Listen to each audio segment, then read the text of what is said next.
What is going on, guys? Thanks very much for tuning in to another episode of Brewskis with the Broskis Unfiltered. My name is Marty, one half of Brewskis, as you guys already know. Tonight, we have just me on the show tonight as Steve is unwell. So it's just going to be me. But in replacement of Steve, we do actually have a very special guest on the show tonight. So we have a lad coming on the show called Aaron, who is the CEO of It's Okay to Be You. Now, It's Okay to Be You is a clothing range, which Aaron brought out in aid of men's mental health. That's all I'm going to say. I'm going to get Aaron in now. We'll have a little chat before we do jump on Instagram, as we always do. And yeah, I'm just going to get Aaron in for you now. And then, like I said, we'll discuss the show. But hopefully you guys enjoy the show tonight and we'll see how it goes in there. So, ladies and gentlemen, I'm going to bring Aaron into the show for you now. See if he's ready.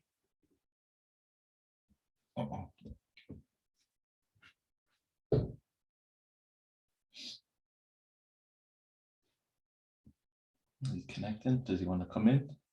Just thinking about it. You guys know that we never have the greatest of technical support when it comes to these computers. Right. Mate, you all right? Yeah, good mate. You? Yeah, not too bad, buddy. Thanks very much for coming on. That's all right. You're more than welcome. More than welcome. I get a chance to speak some bits. Fine. Oh, mate, definitely. Like I said, I was just saying, obviously, just introducing you onto my podcast there as well. He's there. I was thinking, is he going to show his face tonight or not? That's it. Nice little set we've got going on there. It's my I find work because I've been working at home for about 2 years with the company I work for, and I suddenly realised that my new house that I bought suddenly became my work office. So it got a converted loft up here and done all the walls and stuff. So it's all quite like little. It looks smart. I've seen you do a few videos from there as well, to be honest, and I think it looks smart. I'm just in a bit like there's like a little alcove and there's in the rafters bit, so I kind of like sit in the alcove. Oh, so. That'd be perfect, just to lean back and just to rest on there. Looks like you need a swing in there, to be honest, and that's where you do all your work from, in the swing. But yeah, I was just giving you an introduction. Obviously, I've made the listeners and the viewers aware that obviously you are the CEO and the founder of It's Okay to Be You clothing brand. Obviously, there's a more of a meaning towards it and behind it, but obviously I just wanted to let you come on first of all before we do speak about that. And again, I want to apologise that Steve's not on tonight, and he's just not well, so it's maybe you tonight, Aaron, buddy, but I'm sure we'll... that's absolutely fine, man. Hand these beers in. Are you on the good stuff before you start drinking now? Are you just the water? Yeah, that's neat vodka. Just clear. It's going for it. But yeah, mate. So all we're going to do is we're going to literally just have about 5-10 minutes chat on here, and then we'll jump on Instagram. We'll do our video on there as well, just so you can obviously get a share on there for yourself as well. Absolutely. And then we'll, after about probably maybe 45 minutes on Instagram, we'll jump back in there for half an hour and then wrap it up from there. Sounds good, mate. Sounds good. I was going to say, how long have you guys been going then? How long have you been doing? Yeah, so I'll tell you the story how we come about it. It's quite a funny one because maybe probably May 2019, just before the year before the pandemic hit us. Goes to Steve. I was like, Steve, I've got a really great idea for us. He was like, what's that? I was like, because we love food. We're both big lads. Like, we love food. We love to scran. Yeah. How about we go to restaurants and just review food on the basis, and like best we'll get some free food somewhere along the line. And he went, no, I'm not having it. I was like, you are? He's like, I'm not having that. I was like, hey, joking me? He's like, no. And I was heartbroken. I was like, I thought that was something that we would do like all day long. We both love food, we love it. He was like, I'm not having none. And I was like, oh shit. I was like, oh well, never mind then.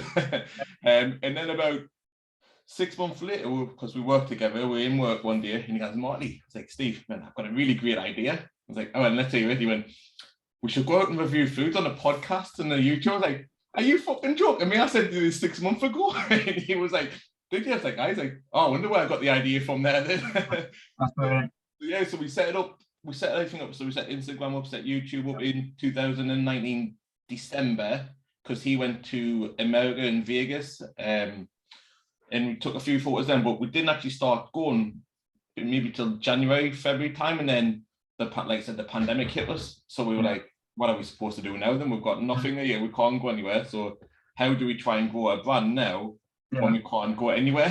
So we're like, we'll have to do some home cookings. We'll have to help out to eat as it was at the time. And it literally just, it took off. Like we went really well. Like in the first probably 7-8 months, like we just spiraled. I was mint. Like we didn't know where to to stop didn't want to say stop the build, but just to slow it down a little bit before like it went absolutely, but it was decent. Enjoyed it.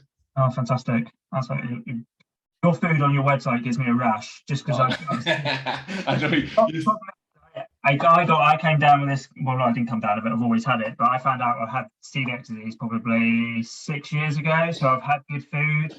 I've had all the best food, and then I get crunched down with this. So it's a pain in the arse, I tell you. Oh, mate, the food I had today would have done you a stomach. On your Instagram, I was like, oh. Yeah, it would have done you no good at all today. Like, obviously, my wife's a midwife, so she works all those godsends, and when I'm at work, we don't really get a day off during the week where the kids are at school and we can go out just me and her and have some food or just chillax. Quite a nice little thing for you guys to do together. Yeah, 100%. And we've now started going to, when we do get the rare chance to go off, there's a place where we live in Sunderland called Seaburn, and they've opened like a stack, and they have like different food vendors in there. And we went today, and she had a gyro, so you've probably seen that like this. I had one of those in Greece a long time ago, and it was phenomenal. But yeah, I would probably pass that and keel over for it. Absolute carnage for you, was it? Yeah, I probably wouldn't get out of the bathroom for about a month. Oh, I know that's brutal. And again, just obviously to come back to what we're doing tonight, obviously, just so the viewers can see so far, and the pod can see on YouTube, we've got some gluten-free beers because Aaron is. Do you know what? I forgot to get one of the yellow ones. So there's 4, isn't there, in there? There's a 4 different. I've got orange, green, and pink. So. Oh, I mustn't have picked out a pink one behind the box behind there. But I thought there was only 3 sets. There must be 4, yeah, orange, green, and pink. Oh, well, I ordered them last week, and then something said that it went wrong with me. I was like, oh, I'll just order them close to the time then. So I ordered them yesterday. Amazon rang us this afternoon, went, I'm outside your house. I was like, all right. Like, drop your parcel off. And he went, somebody needs to sign for it. I was like, why? Like, it's beer. I was like, oh, no way. I was like, I'm going to be half an hour. I was like, I'll just go around the doors and I'll come back for you. I was like, what a guy. So I literally scanned that food and straight back up on them beers. He come in and desperate for them. I was like, yeah, I need them for tonight for my podcast. He's like, oh, could you read about it then? I was like, it is, mate. Right, we'll have matching ones then. I'll just go grab a yellow one, I think. Yeah, no problem. I'll try all 4. Yeah, definitely. Give me 2 takes. Yeah, no problem. I'll just reach over and get mine as well while I wait. But yeah, so there you go. There's 4 beers to try tonight there then. All gluten-free, as you said. Aaron is gluten tolerant. So this will probably go down well for a change. Anybody that's gluten-free, watching us and listening to us, you see we don't normally smash beers in like this, but got to mix it up for the audience when they come in, when our guests come on the show. We've got to go with their demand, and this is tonight's beers is gluten-free. Oh, we're talking about burning. Got a bit of a heartburn coming on now. Must be all these jalapenos from early on catching back on us. It's not going to be favourable. Heartburn riddled all over, can I imagine it. I don't know what to say, you guys. It's just weird having nobody here to talk to, just talking to you directly. Been a crazy week. Did 9-5 some work, pretty chilled out. I had a first game of football on the weekend there for a new team. First ever time she played for a team, so she won 8-1. Right. I ain't got yellow ones in my box. There you go. How interesting is that? I've got orange, green, and pink. So we bought the same set, but don't get the same beers. Same beers, no. So that's fine. We can just do. You can review yours, and I'll review mine. That's it. I think I got this one, the juicy and the juicy IPA. Yeah, definitely cool. Well, if you want them, we'll just bounce over to Instagram now and start that off as well. Are you doing yours on your phone? Yeah, mate, just plugged in behind, like next to me camera now. Yeah, so mine's directly in front of me. So let's jump on. Cool. I'm probably going to sound quite repetitive for you, but I'm just going to introduce on Instagram as well. Our viewers and listeners are already used to this on the podcast. This is how we do it every week. Absolutely fine, right? Yeah. Like on live, I think. I'll go live and then I'll just invite you to this one then, buddy. When it works. I hate technology at times. At the best of times, it's an absolute nightmare. Isn't it? There we go. Yeah. Okay, I'm going live. The sounds come through. What's going on, guys? Thanks very much for tuning in to another episode of Brewskis with the Broskis. Again, guys, my name's Marty, as you already know, one half of Big Brothers Foods. Tonight, we have a guest on the show. We have Aaron from It's Okay to Be Clothing. We have a few beers to try. We're going to let you know about Aaron. We'll talk to him as we go along in the show. And Aaron will tell you about his story and where he's come from with It's Okay to Be You. And again, tonight's show is really just putting the message out there about mental health, because it doesn't really get spoken about as much in the mainstream of men. It's quite a big stigma, and this is something that we want to, as men, just put out there. Say, look, you can struggle, you can feel down, but you're not alone. There's more than other people out there that go through it, so you're not alone. But yeah, I'll get Aaron in, and Aaron will introduce himself and let you know everything that's going on with it as well. Where is he? Hiding. Many times technology. You would think it would go well for me. I'm quite a young one. I'm still 31, but it just doesn't go well. I've sent Aaron a question out to get in, see if he gets this when he comes in. But yeah, it's technology. And me and Steve say this every week. We need like a young Jamie from Joe Rogan. Well, Martin, how are you doing, buddy? How are you? Yeah, spot on, mate. This is like every week me and Steve have a conversation. Like, well, I'm a couple of years younger than Steve. Like, I think he's 34, 35. I'm 31. But yep. We should be prime computer savvy friendly. I work in IT. I should be as well, but it's weird, man, isn't it? It's weird. Like, I don't know if you listen to many podcasts or anything, but Joe Rogan's podcast is the one that we favour loads, and we've mentioned like he's got a young lad who worked on it, or I don't know if he's young enough, they call him Young Jamie. And every time they need something, they're like, Jimmy, pull that shit up there. Like, he's their go-to guy for something. And we always say, we need a young Jimmy. Just yeah, that's what we definitely need something like that. But yeah, I deal with technology every single day, but it's still, I can't get on live on Instagram for some reason. So you work that one out. Yeah, I mean, it's ridiculous. It's absolutely like, it shouldn't be so hard. It shouldn't be so hard, but it is. It's an absolute nightmare. But yeah, man, as I was just saying, obviously tonight it's all for you, mate. It's all about you, just to promote your brand, to tell us your story, because we know, well, I know, just obviously playing from you for a while, you've gone through yourself as well, mate. So. Right from the start, then. So 2019, I had a marriage breakdown. I'm from Norfolk originally, so I suddenly found myself with a car and bin bags and heading back to Norfolk.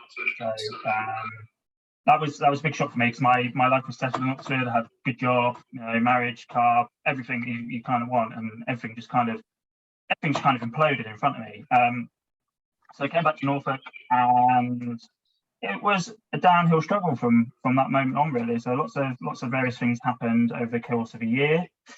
I became more and more depressed, more and more isolated from the outside world, and I had troubles with family. Just everything went wrong. I mean, my aunt went to hospital with a heart attack in the October of that year.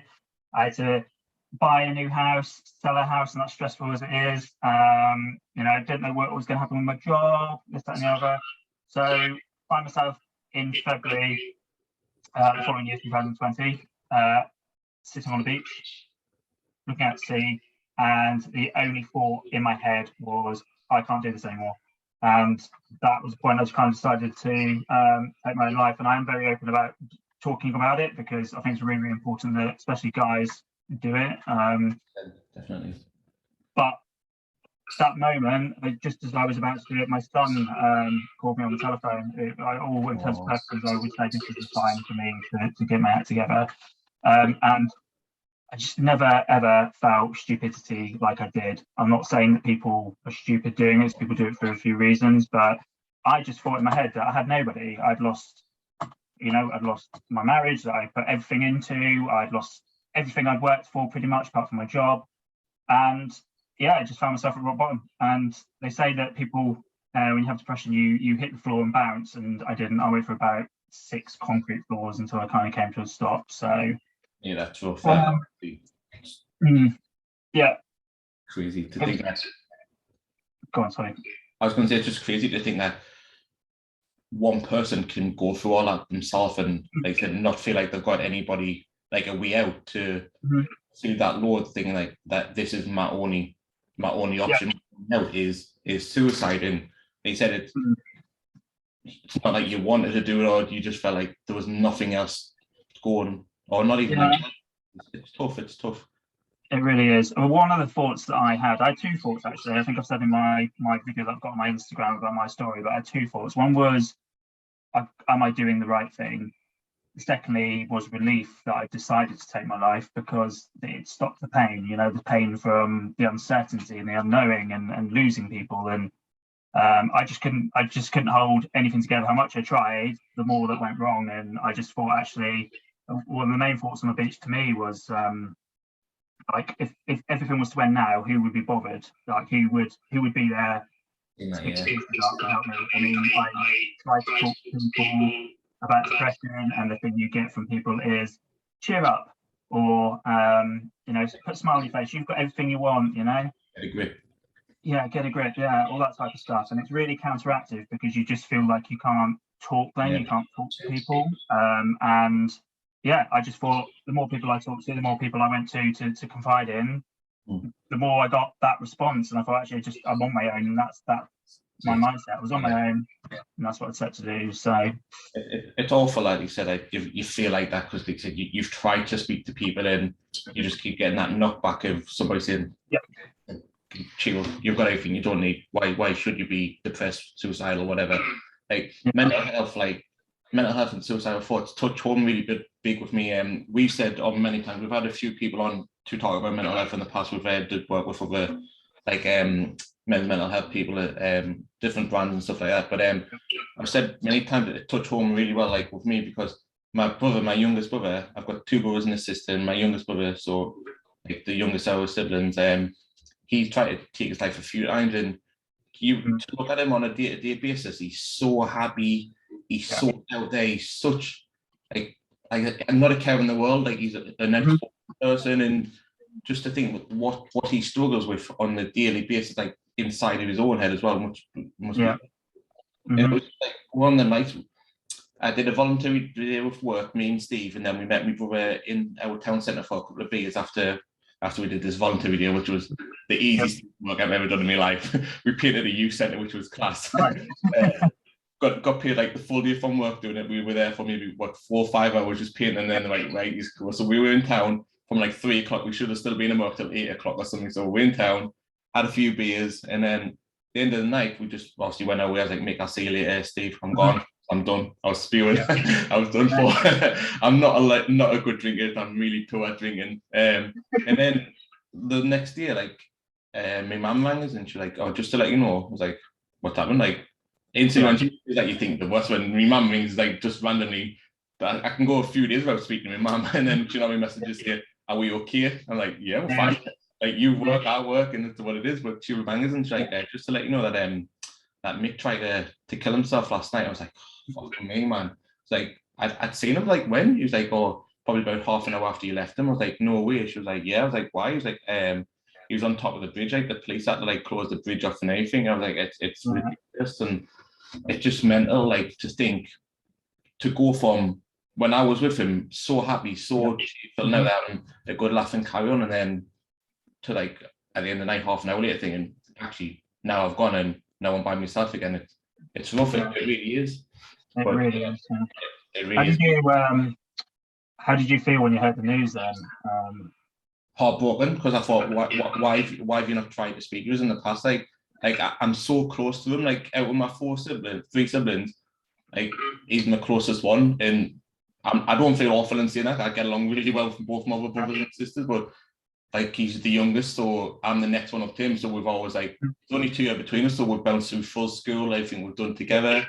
And I was devastated, and I rang him, and it probably didn't work any favors for him. I rang him. Now I'm glad this, just to let you know, this is an unfiltered podcast, so this isn't a one-off take. So we swear, every other word comes out, every other swears I've said it. So I'm not going to hold back what I said. But I rang him, like, "Are you fucking joking me?" He went, "What?" I was like, "Are you a dick?" He's like, "What do you mean?" He's like, "My man told us what you tried to do last night. What you playing at?" He's like, "Marty, I just had nothing." He went, I didn't know what to do. It was like ringers, just ringers. Like, because he has struggled with mental health from being at such a young age, probably 16, 17. So he's like a lifelong struggle he's had with this. And I was like, I tell you all the time, like if you need anything, just give us a ring. Like no matter what time it is, like day or night, like ring us. Like I don't mind if you wake us up in the middle of the night. I'd rather you wake us up than to wake up the next morning without a brother. And I'm like, I don't need that. Like that's what would hurt me more. And like I know I'm really sorry. Like you don't have to apologize. Just ring us the next time. But like I speak to him every other day, and I'm like, "Are you alright?" Like, but are you really okay though? Like, I was like, "Yeah, I'm actually alright now." So, but it's just crazy just to think. Like, said somebody that you know so close. Like, I know, like you said yourself as well. You've had a few friends, and it's just awful that people have to go through that. I had a friend when I was one of my best friends when I was 16 took his own life. He I can't remember the details of the story, but I just remember the feeling afterwards of hearing him. You know, he was about 17 and he just threw himself over a balcony, and that was, it's so I think my first, because I'd never come across mental health when I was younger. Like, this is the 90s, and I felt selfish kid, doing this. I can't believe he's done that to all his family and this, that, and the other. But actually, as I've got a bit older and understood it a lot more, it's completely the opposite reaction that needs to happen to somebody that's going to take. Because most people will go, "That's a really selfish thing to do." Actually, it's a really brave thing to do. If you're going to go and do that and take it out, it's a really brave thing to do. It's not glorifying it in any way. It's just, it takes a lot to get your mind, to make that decision, and and it's sad that that's the only option that people have. Myself, like I said, you try and talk to people, and people they don't mean to be horrible. They're not even horrible. They don't mean to kind of push you away. But the things to say and the terminology they use, probably just like because it's not spoke about as much, and it's not. You said there's such a big stigma to it. People don't understand like the actions and the word and how they may see something, they'll just like have such a big negative effect on it. But that's why I said that, like, massive respect to what you do with your clothing brand and obviously your story and everybody else that brings it out as well. But just to bring it to the mainstream, to the main public eye, and it's like I said, just your story as well, because it mustn't be easy to, like I said, to set it up and to then put your story out there to make yourself vulnerable for everybody to see as well. Do I think I was talking to my partner about it. Like, I think when you hit rock bottom and you go through a process of trying to take your life, or going through that process of thinking suicidal thoughts, I mean, that's the ultimate bottom. I think you get numb to it, and I think you get normalized about it. Now, that's not why I'm on here. Like, I don't mind talking about it at all now. I'm quite open. I'm quite happy to talk about what I've been through. Some of my friends get upset. Some of my family get upset, when I talk about it. But that's emotional for me. But for me, my emotion's slightly different towards it, because I think I just want to stop somebody going down the path I went down and feeling as low as possibly can be. And there's part of it's okay. One of the things that will lead on to my strapline now, it's okay, but one of the things that I always told myself while I was laid on the sofa with my dog on my own in the house in the dark, trying to get my head around what happened through depression and all the rest of it, one of the things I told myself, even though I spoke to people about it and everyone's like, "No, cheer up, do this, do that," is actually telling yourself that it's going to be okay is the most, it's the most empowering phrase for me. And it helped me so much. And that's why it's on the t-shirts, because actually we are all unique and we all have our own kind of thoughts about things. And actually, it is okay to be you, whatever you're feeling, or how down you feel, or what you're going through in life. Of course it is, like you said, everybody is wired different, everybody's built different, so everybody feels emotions different, everybody acts differently. Sorry to cut you off, mate, but I think maybe one of your ambassadors, Paddy 1522, is that him? It's Paddy. That's not the Paddy I've got over one of my ambassadors, but he is one of. Just because he was again. Yeah, he was just requesting to join, but I thought if it was one of the ambassadors, obviously I'd let him in. But sorry, Paddy, It's just not happening tonight. You can come on another time if you want, Paddy. Drop us a DM, like I said, and we'll get you involved in the show another time. But like me and Steve said many times, like we're there, like, and I know it's easy for us to see and it's hard for people to do, but if anybody ever feels the need that lower message us, DM us, like we'll give you a phone if you need to talk to us. I know it's hard at that stage to reach out. It's the hardest stage for somebody to do. But me and Steve said we will never turn anybody away if they're feeling anything like any suicidal thoughts, and they're not right with themselves or whatever. Me and Steve always said, hit us up. We've got time for everybody. We although we don't do anything directly for mental health or suicide prevention, but we find ourselves to be like big speakers about it, especially when it comes to men as well, because the stigma that attaches, it's awful, and it just need to break them shackles from it. And I think one of the listeners said earlier on there, the stigma around mental health, it's shocking. It really is. It is. And, the thing for men, I always think is, there's stats, I think it works out about 136, something like that off the top of my head, a week. And this is men who take their lives, and it's scary.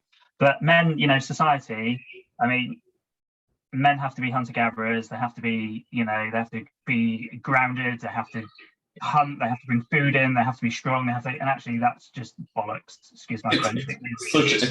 I mean, you don't have to say a pod your French, like you said. No, it is really, it makes me so cross. I mean, I won't mention names, but I know someone very, very well, and we were talking about, went for a drink the other week, and we were talking about suicide and stuff, and one of the things, he's got a family member who went through it, and his reaction was the same as what I said to you when I was like 16. It was, it's bloody selfish for them to go and do that. They left their family in chaos, and this, that, and the other, and this, that. And I thought, actually, Joe, like I said, it's you need to flip that on its head slightly, and actually, where was everybody while that person was struggling? They obviously was going through something, and not only that, I just think it's such a brave decision to make, and I don't know, it just people's reactions to all these things always surprises me when you talk about mental health. Yeah, it does. Like you said, I think it's because like we said earlier, people are just wired differently on it, so not everybody will have that same look on something unless maybe they bleed through it themselves or the know somebody that struggle with it. But that's what I'm saying, that's why the stigma needs to be taken away from it, and it does need to be put out, the fact that like you said, Brandon says it is okay to be, like everybody said, everybody is different, and it's the same that obviously as a men's mental health system going in, it's okay not to be okay. Like in it, you should never feel like you're going to be a burden on somebody for this because you're putting what you feel on. But there's many people that would love for you to open up to them, like, but it's just that biggest first stage for a lot of people. Like I said, I think just to get I don't want to be one of these people who point the finger at people that don't respond in the right way, because people respond naturally to what's in front of them, and it's a lack of, as you say, it's a lack of normalisation and conversation. The more we talk about it, the more normalised it gets, and it's education, it's awareness. I don't, mental health, a lot of companies get involved in it, but I mean, they don't get involved in the right way. They'll give you a number and say, ring this person. They don't actually do kind of an awareness, if you're struggling, or this is how you respond to somebody, or this is how you do that, or this is how you do that. But I don't know how you get it. The only way we can do it is like, for me, is my brand, getting that it's okay message out there, and trying just to empower people to kind of talk.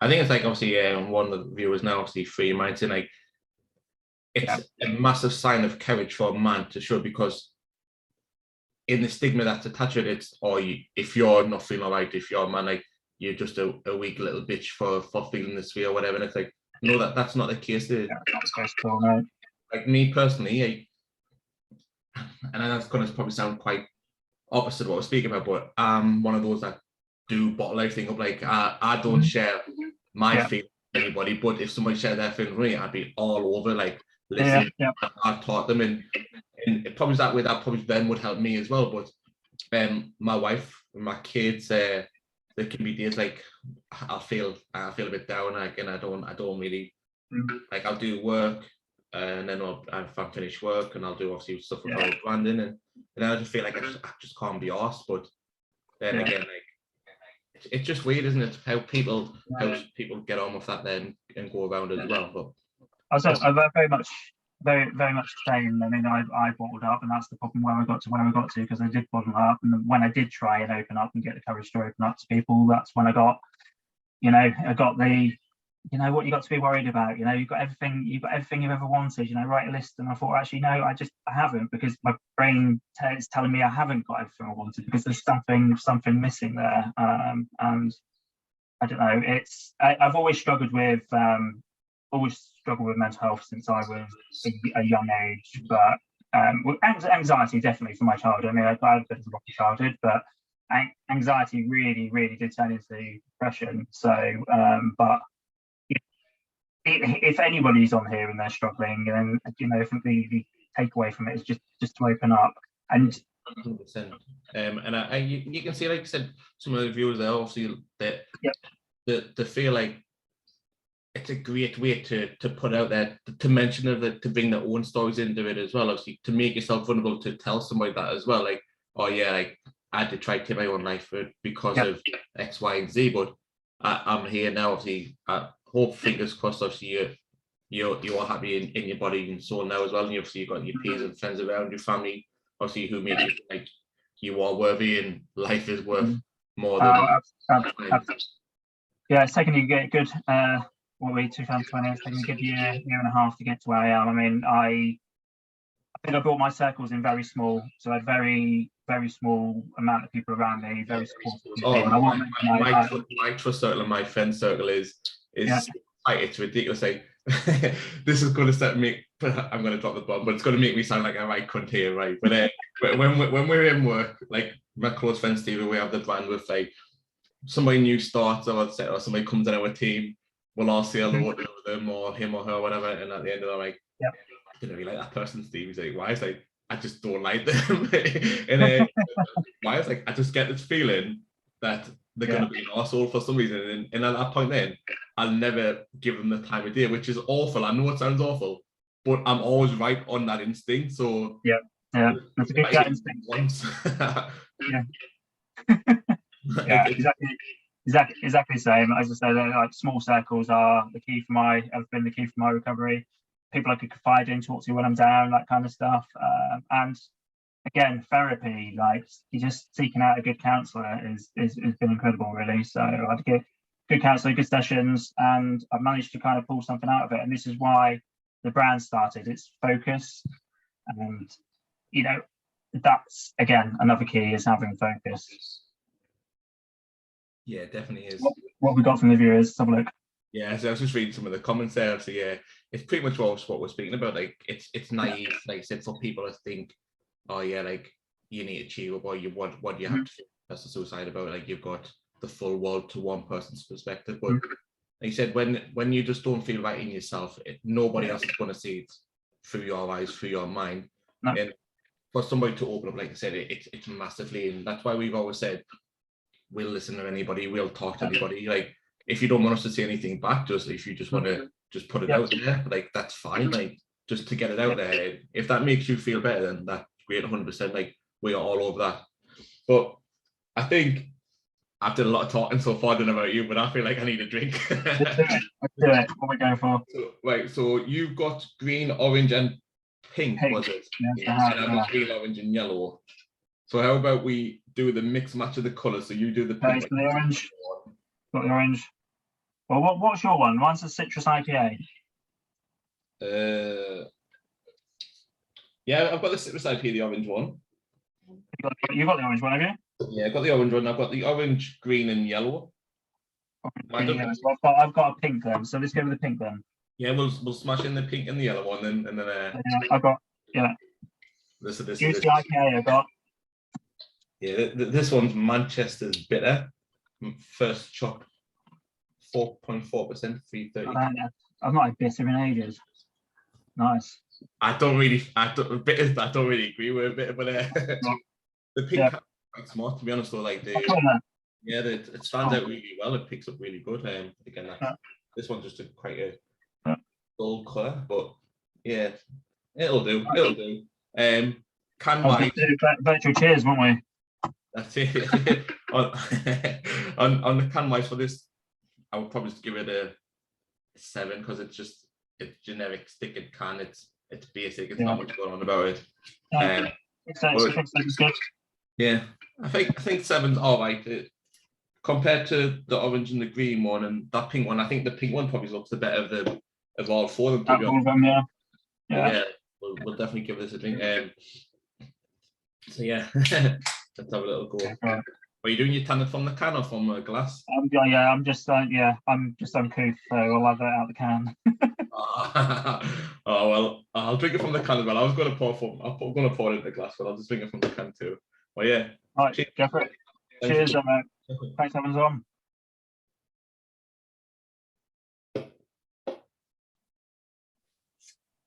It's not actually that bad, to be honest. But for somebody that doesn't get a lot of choice, obviously, maybe your viewers don't know, but I'm celiac, so this is all gluten-free beer tonight, gluten-free IPA and bits. That is good. That is really good. I'm good at that. I'm gonna reach out to you and say, look, listen to this podcast because I never got one of those pink ones, so I need one of those pink beers. Just do us 2 so I can give one to Steve as well, and we'll buy them. Just send us them out.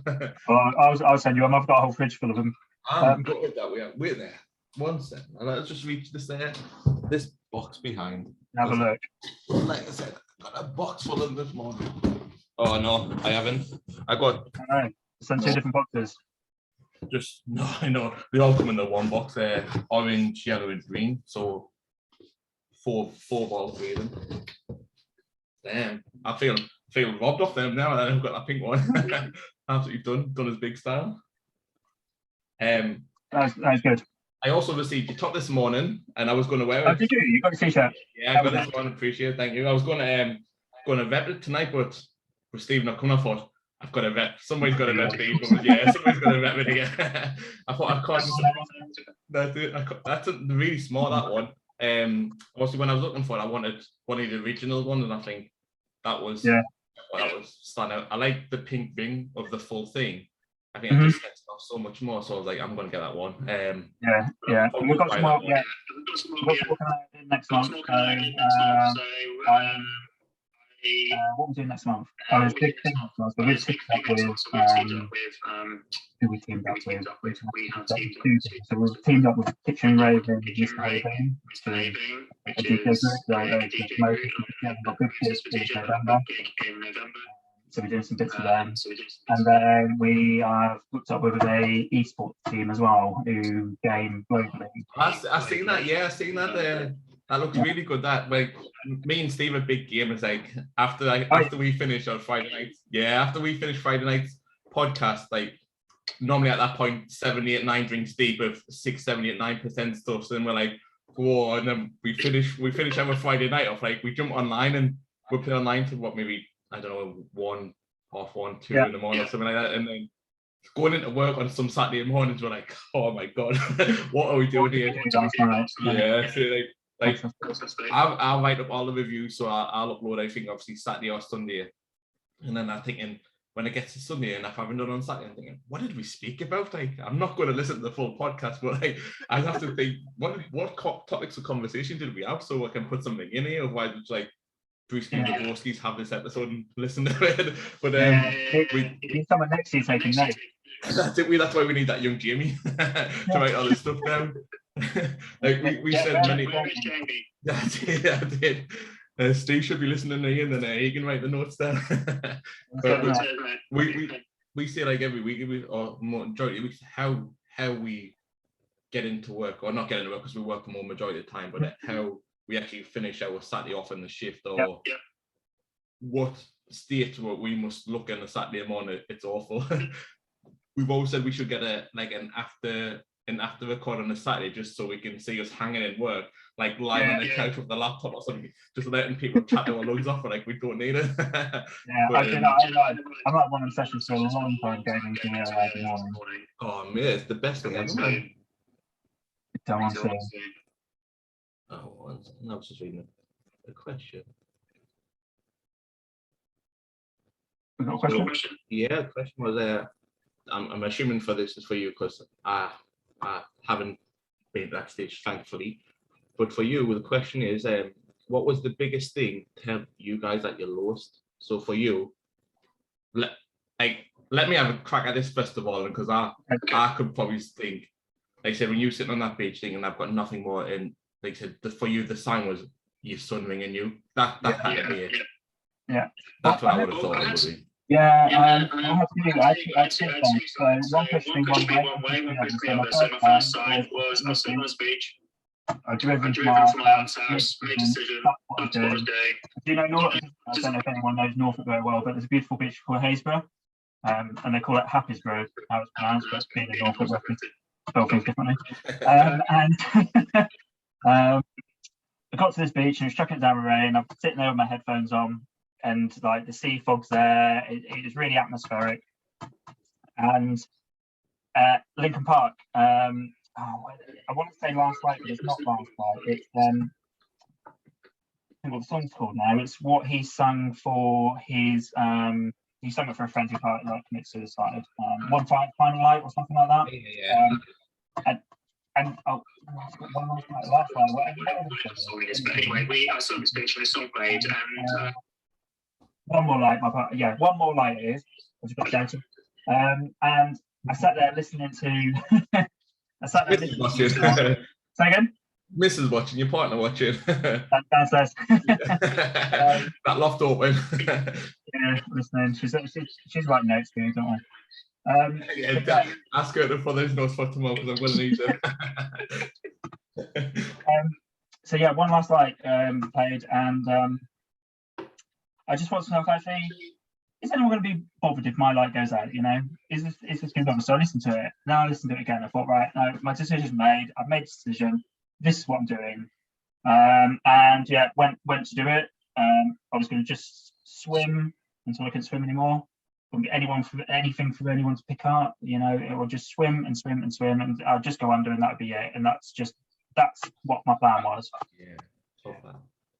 And then the second time was my son ringing. So, and you know, I walked back up the beach with just in the daze. Really, I didn't really know what time of day it was, what hell was going on. And yeah, he just called, and the first thing he said, "Are you right, Dad? What are you up to?"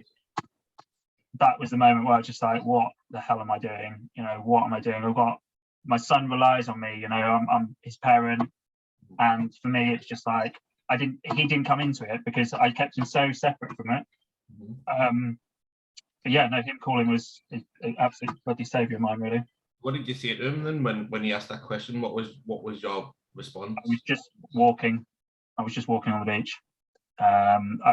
He's 18 now, so I have spoken to him afterwards. Absolutely, yeah. Me and my son are like that. You know, we are two the same people. We're very, very open about stuff. It probably took me a good 8 months to say to him, actually, this is what happened, and tell my closest what had happened. It took me a little while. There was some very, very dark nights between then and trying, like, literally recovery, just getting there. I felt guilt, mate. That was the thing. Guilt was the biggest thing for me. Guilt's one of the biggest things, and it's like, just as when I spoke to you about obviously my brother earlier, and you said like, how did it feel like when Mum told you that? And I was like, I was heartbroken because I said I'm so close to my brother, and all our listeners and our podcast followers, viewers know my brother's gear.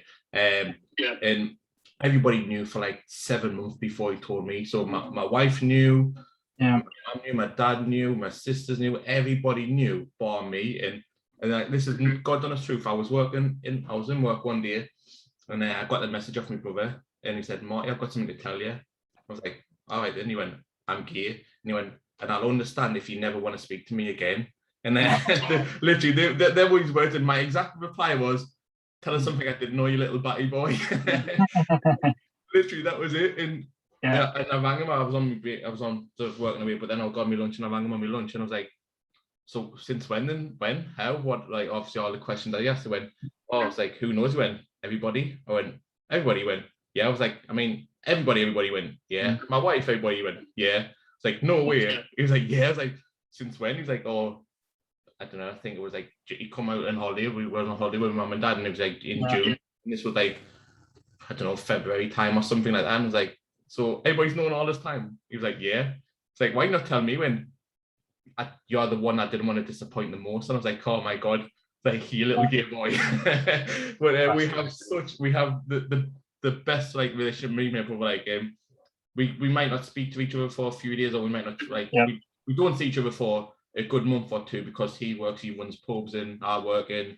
So when we do it's hilarious. Like, we fight so much, like play a fight. My mom hates us because we punch each other all over. Like, and it's just like the best relationship I have. But like I said, I speak to him every other day. Yeah. For him to come out at such a young age, I think he was like at the time 16 at the time, just gone 16. And but we said growing up, we said, look, he's going to be gay. We knew it. We just said it because everything he was always about with the girls, and obviously that's not a sign, but just his mannerisms and how he grew up, we always said he's either going to be gay or he's going to be in prison, one of the two. Thankfully, I'll take you all day long for him. But fair play for him to come out. It's like, let's say my mum's youngest child, it was the one on holiday for my dad's birthday, and he told them on my dad's 40th birthday on the night, and my mum crying her eyes out because she was an absolute softie. My dad went, right hand. But my dad had exactly the same response as I, because we knew, and it was just a natural thing for him to say. But I think being gay now as well, it's getting better. The stigma of it is easing up now, but I think you should have to announce it as oh yeah, I've got somebody to tell you, like, I'm gay or whatever. Like,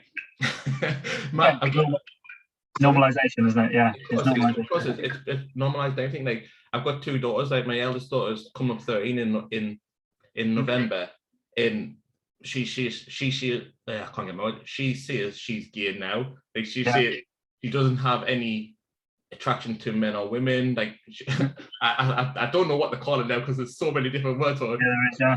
She goes, I just find people attractive for them, and I'm like, whatever.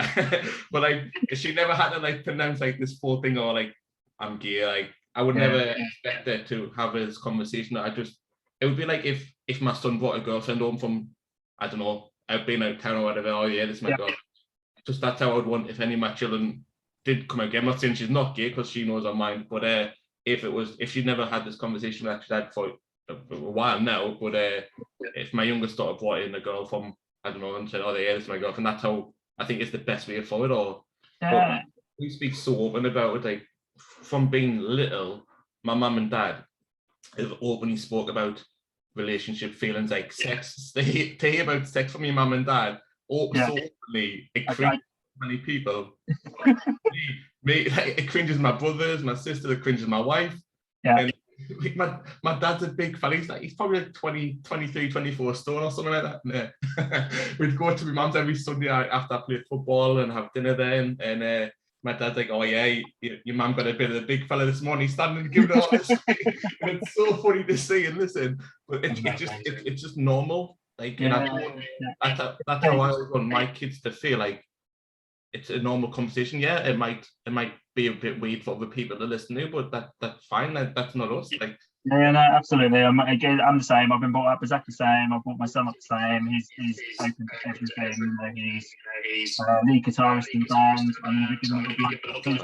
Yeah, 100%. Amazing performers right now. But yeah, he's the lead guitarist of the band. He put the band together, and he's just, I don't know, he's just awesome. I know he's my son, and I'm biased anyway, but he's just awesome. Like, if I had an ounce of what he had at 18 when I was about 18 myself, the world might have been a different place. But he's just such a kind-hearted, open, loving boy.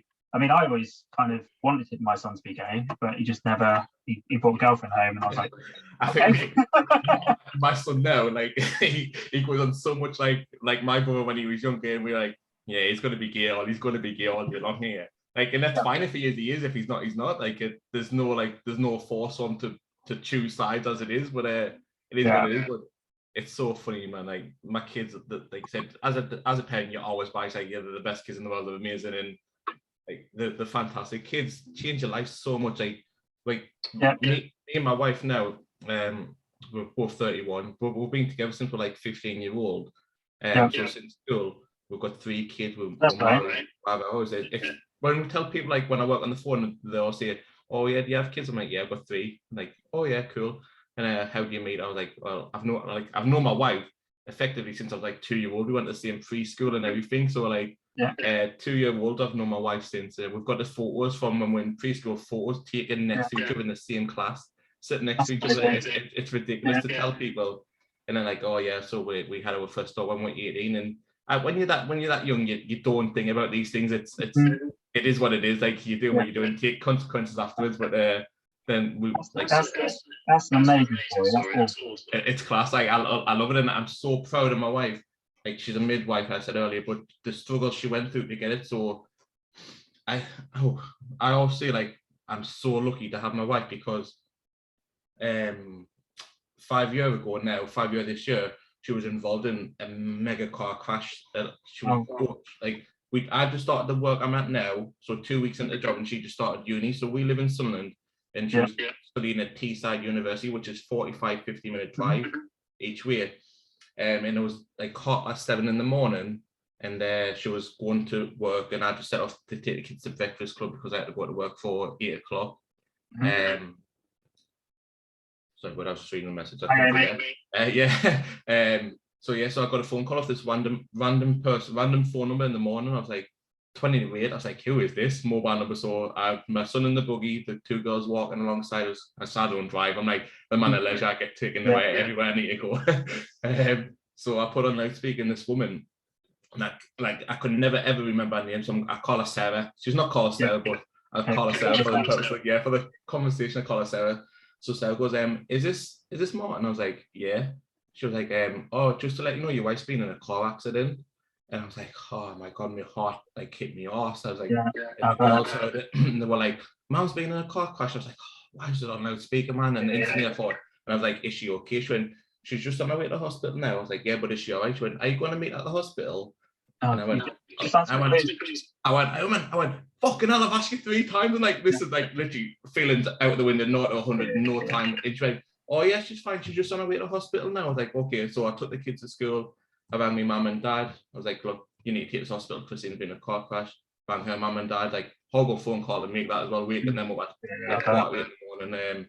But yeah, I was like, so we all got the hospital, and we got the hospital before she did because obviously ambulance and stuff. And to be wheeled off the back of the ambulance just on a full bodyboard and everything. And I looked over, I stood over looking at her, and then she seen it, and she smiled, and I was like, oh my God, like I was so relieved, like, and I was buzzing, like I was shivered now. I get shivers now seeing it. But she literally, she was driving down the A19. Obviously our road is notorious for incidents, and so she was overtaking somebody, or she was going in obviously the right lane, whatever it is, and she went parallel with Aston Martin, and he just pulled out into her lane without even looking, indicating nothing. So she's swerved, gone down the step of the reservation, hit the barrier, the arm cove, come back up fishtail, span it, rolled it 3 times, land on its roof. Oh my God! Like I was like, oh my God, the car was an absolute write-off. Yeah. And she crawled through the windscreen of the car. All she could think was, the car's going to blow up. This is her exact words. So I was like, what was it that got you at the car? She went, I don't know. All I could think of, this car's going to blow up. So she was she went, I unclipped my seatbelt. I went, did you drop the roof? She went, I have no idea. She went, I must have, but I can't remember. And she went, and I just crawled out the car. And she went, as I was crawling out the windscreen of the car, there was a woman that pulled over the other side. So oncoming, ran across the road. She was like, oh, look, just stay there. I'm a nurse. Like, I've just coming off duty now. And there was 2 more people who got out of the cars after, which was a policeman and an ambulance man. I was like, if you're going to have a crash and survive, you might as well do it in style. We've got all the services around you. Yeah, and it was. She had all the special force, all the services there around her. But the woman that obviously was there, the first nurse, was actually somebody that she now works with in her. Unbelievable. So unbelievable. So this happened on Thursday morning, and then Tuesday morning she was back in the car driving down the A19 to go back to uni. First 2 weeks she went, I can't miss any time off here. So lucky for me, luckiest person to be alive, luckiest person I know. Like, and then, oh mate, that day I was done for. absolutely done for. Wow. I had footy training that night as well, so I was on the message to the boys, and then I was like, look, I can't come to footy tonight. She's like, you're best. I need to get. I was like, no, my wife's been in an incident. She's like, oh, right. And then one of the lads I played footy with, like his mate was in the same like form tutor, whatever it is, with my wife, so they trained together as well. And they're like, oh well, and so ask her if she's alright. Like, she will be, not now, but she will be. Yeah. It was such a crazy day, and like I said, 100%. But they're all coming in now, so it's going to get probably a bit noisy for a second because they're all coming back in from the fan. I always feel like I apologise for the noise when we're on the show, but people say, look, Mike, like, it, and then makes it more real that absolutely. At home. It's real. Like I always say, like I'm going to build a shed in the back garden so I can soundproof it and podcast from the back. But I probably just like probably my wife being a bit of a stingy, she wouldn't let us spend the money to go build out the back there. Otherwise, she'd never see us. She complains she doesn't see us enough now. But yeah, that great, like I said, great story just to feel good afterwards. Now the factory's qualified and just a great thing to go through at the end of it. I do love a lovely story like that. I do like it. It's a great, good feel. So like I said, makes you feel worthwhile in life, doesn't it? 100%. Like I said, some people go through some absolute horrible stuff. Sorry, Aaron, mate. The boy was like, he's whispering something to us, and I was like, I have no idea what he's saying here. Everybody's feeling upset now, but yeah, he said people go through absolutely horrible life events, but to come out the other side, and when they do, they said it just makes it so much worth life living. And it's absolutely crazy to think that people go through stuff like this as well. We were shopping earlier on. I picked a couple of yogurts up, like flake yogurts. Yeah. Special. No, the Cadbury's ones with the chocolate and the flake, and I absolutely love them. And the one special, so I picked a couple up. Yeah, they eating them. Yeah, I just see my daughter like walk around the door with one in her hand. I was like, "That's you not having that. That's not happening." That's it, there, mine. But that beer, the bitter was actually quite nice. And I've drank it all. You got it all. Yeah, it's gone, mate. It's done. Oh my God. Mate, there's no messing about here. We do this every week. We do this for a living. But yeah, it's a great thing. I enjoyed that beer. It was a nice beer, especially being a bit. I'm never a massive fan of bitters. I've been out to it for a long time. Well, I was going to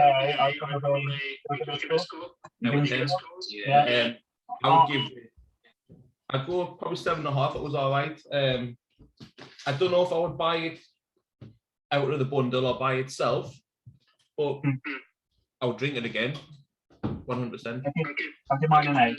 CITA, an 8. Can't go wrong with that. Well, one first shot on the first beers. Good scores. Cool. Well, do you want to do another one on Instagram or? Yeah, let's do another one. Let's have a look. What we got next? We've got the same now. Yeah, we we've got the same now. The upward peel or citrus. Geez, I couldn't see the citrus blended in so much. No. Yeah, I was looking at all I could see was alcohol 5.4, and I couldn't see anything else until the light took a different shine. Yeah, we'll go. Yeah, we'll go citrus, as I've just had a beer, so I don't really want to take another one like that. But that's it. Well, I mean, like you said, obviously these are vegan friendly, like you said, so good for people like yourself. Well, gluten free. What was that like then? Obviously, to find out that you. Gluten free. It was a change. Yeah, I mean, it was a complete dietary change. Going from being able to just go to the supermarket and buy something, when I found out I was celiac, there wasn't the range that we have now. There wasn't beer, there wasn't anything. So I was pretty much eating cardboard for the last 3 years until. It's like them vegan sausages from Greggs there. But that was a big change. I really struggled, but the struggle was better than having the illness that came with it. So, the pros outweigh the cons. I have absolutely. You think my will be bad? You try having this illness and having I don't know if like when it comes to stuff like this and like finding like laughing about it, lactose intolerant people, I think are mad. And I know it's not real, but me and Steve, like we watch a program called Brooklyn Nine-Nine. I don't know if you've heard it or seen it. Yeah. Well, we love it. Like Hitchcock and Scully, my favorite. Like Brooklyn Nine-Nine would not be the same with Hitchcock and Scully. And I always remember the crack when they were doing a scene and they had a pizza, and they go, "Oh, we can't have that with dairy, with lactose." And they're like, "We say you eat a pizza every lunchtime." It's like, yeah, but some things are just too good to refuse. I'm like, that would be me if I was dairy. I'm like, I love pizza. Pizza's my favorite food. And I don't think I could ever give it up. I would just have to deal with the consequences afterwards. I'm the same thing. Pizza is life. Like we were who was having a conversation with earlier on today. The food I put on, like when I'm in a group chat with some boys and they're like, "Oh, was it nice?" Like, "Oh, it was great." Like the food that I had was enough to fill 2 people easy, and it was like two normal people. And when the boys messaged a few comments back saying, I bet that was just enough for you. I was like, that's why I said 2 normal people. When it comes to food, it's always me. Like, but yeah, pizza. I don't know what's takeaways. I just love a takeaway. And they were saying it's a good job Marty plays football and runs about so much as he does. Otherwise, he would be an absolute pep. I'm like, that is very true. If I didn't do the amount of when I do when I play football, I'm not lying. Going to lie and say I'm skinny because I'm not, but I'm not fat. So like. I'm a happy medium, but I do some running. I do some exercise to keep it off. But I think it's just you don't leave anything. Well, if you're going to leave it, you don't buy it, do you? You just go somewhere. We've just had a Zoe restaurant open in Norwich, so it's just like go in, order as much meat as you can. And that's it. So it's like we were talking about today because me and my wife were having some food and shake, I don't know how we got conversation about it was where there was this place where we live in Sunderland, obviously Newcastle is close. We went to Newcastle for some food with the lads from football a few years ago, and we had this place called Escobars. And all it is it's just an all you can eat place, but they bring all the food out to you on skewers, so it's all meats. And I'm talking, I think like every type of meat possible you can think of. And you have a paddle, and it's green on one side and red on the other side. When you want it, green paddle. When you've had enough, turn it over, and you don't even offer you no more. And I'm saying I think the best thing I had the full night, and my wife couldn't believe what I said, but at the end it was this dessert. It was like cooked pineapple, but it was glazed in like a honey cinnamon sauce, and I was like, oh my god, if I could eat it now, I'd have it no problem. And it was the best thing I had all night long. And she I can't believe it. Like it really was. It was amazing. Like I like pineapple, and I think pineapple belongs on a pizza. Steve would disagree, and he would be fuming right now. Kevin, no more. We'll get some angry reactions here. But yeah, I just love pizza. Is my favorite food by far. It's the best thing in the world. If there was no pizza, I'd be done for. I remember being in, I think just after I got diagnosed with COPD, I went to Venice, and it's just so normalised now. Again, we came back to normalised, like gluten-free, it's so amazing in Italy. I just saw like all the people went, oh, no gluten-free, just like the other, next thing you know, run over the road, made this pizza, and it was humongous. Oh my god. We speak about that. Yeah, we speak about Italy all the time, so I'd love to go to Italy, but it's like just finding the time and stuff now. Now I think that's kicking off like work and stuff. But when with the kids, if we went on holiday with the kids, they wouldn't want to go to Italy. They want to go somewhere extremely warm where they've got water parks and everything. And so Italy's quite a walk of a holiday. That would not be good for the kids at all. There's a couple of times holiday. So a nice relaxing weekend or some long weekend, not a week for the kids to watch about. That's definitely not what's going on. So can wise on Sitler. I'm going to go it's a very poor can. As like I said, I struggled to realise it was Sitler. I'll agree. I'll meet on the 4. When it comes to can, when we review cans, I don't know if you've ever seen our videos before, but because this is a sticker, we'll always knock it down for a sticker. We love a full print can. That is our go-to when we get a can that's a full print. It's class to see, but stickers always get a knockdown. I mean, when it's a basic like this as well, I think 4 is punching, but I'll take the 4. 4's punching. Yeah, 4's punching. Pizza in Italy's another level. We've had one in Milan. Oh, I'm just jealous. Having pizzas anywhere outside. Best pizzas. I mean, I suppose they have made them, so we'll let them have it. It is their forte, and it's like saying, "Oh yeah, come to England, we've got the best fish and chips in there," because it's true. Absolutely. I would say like, it's good taste. Yeah, definitely. Oh, it smells nice.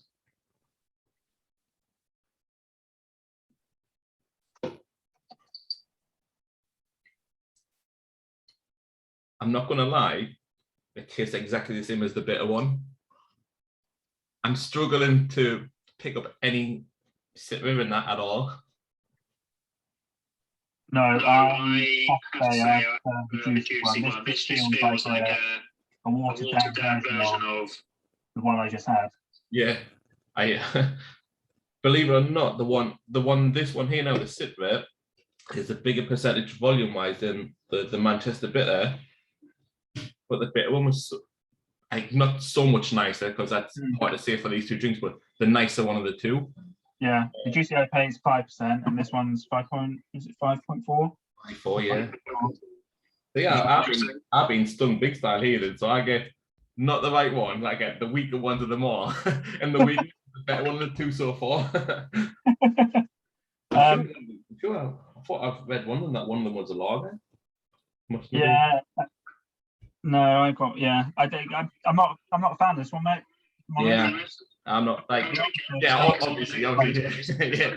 I think all the episodes we've been doing Brewskis for now, we've been going for a year. We had our year anniversary show back in June or July. It was, and there's only ever been 1 beer, or actually 2 beers. I've not been able to finish, but there were stouts and a stout and a port and that, and I can't do them. Where Steve loves them, so we don't really do many of them. Yeah.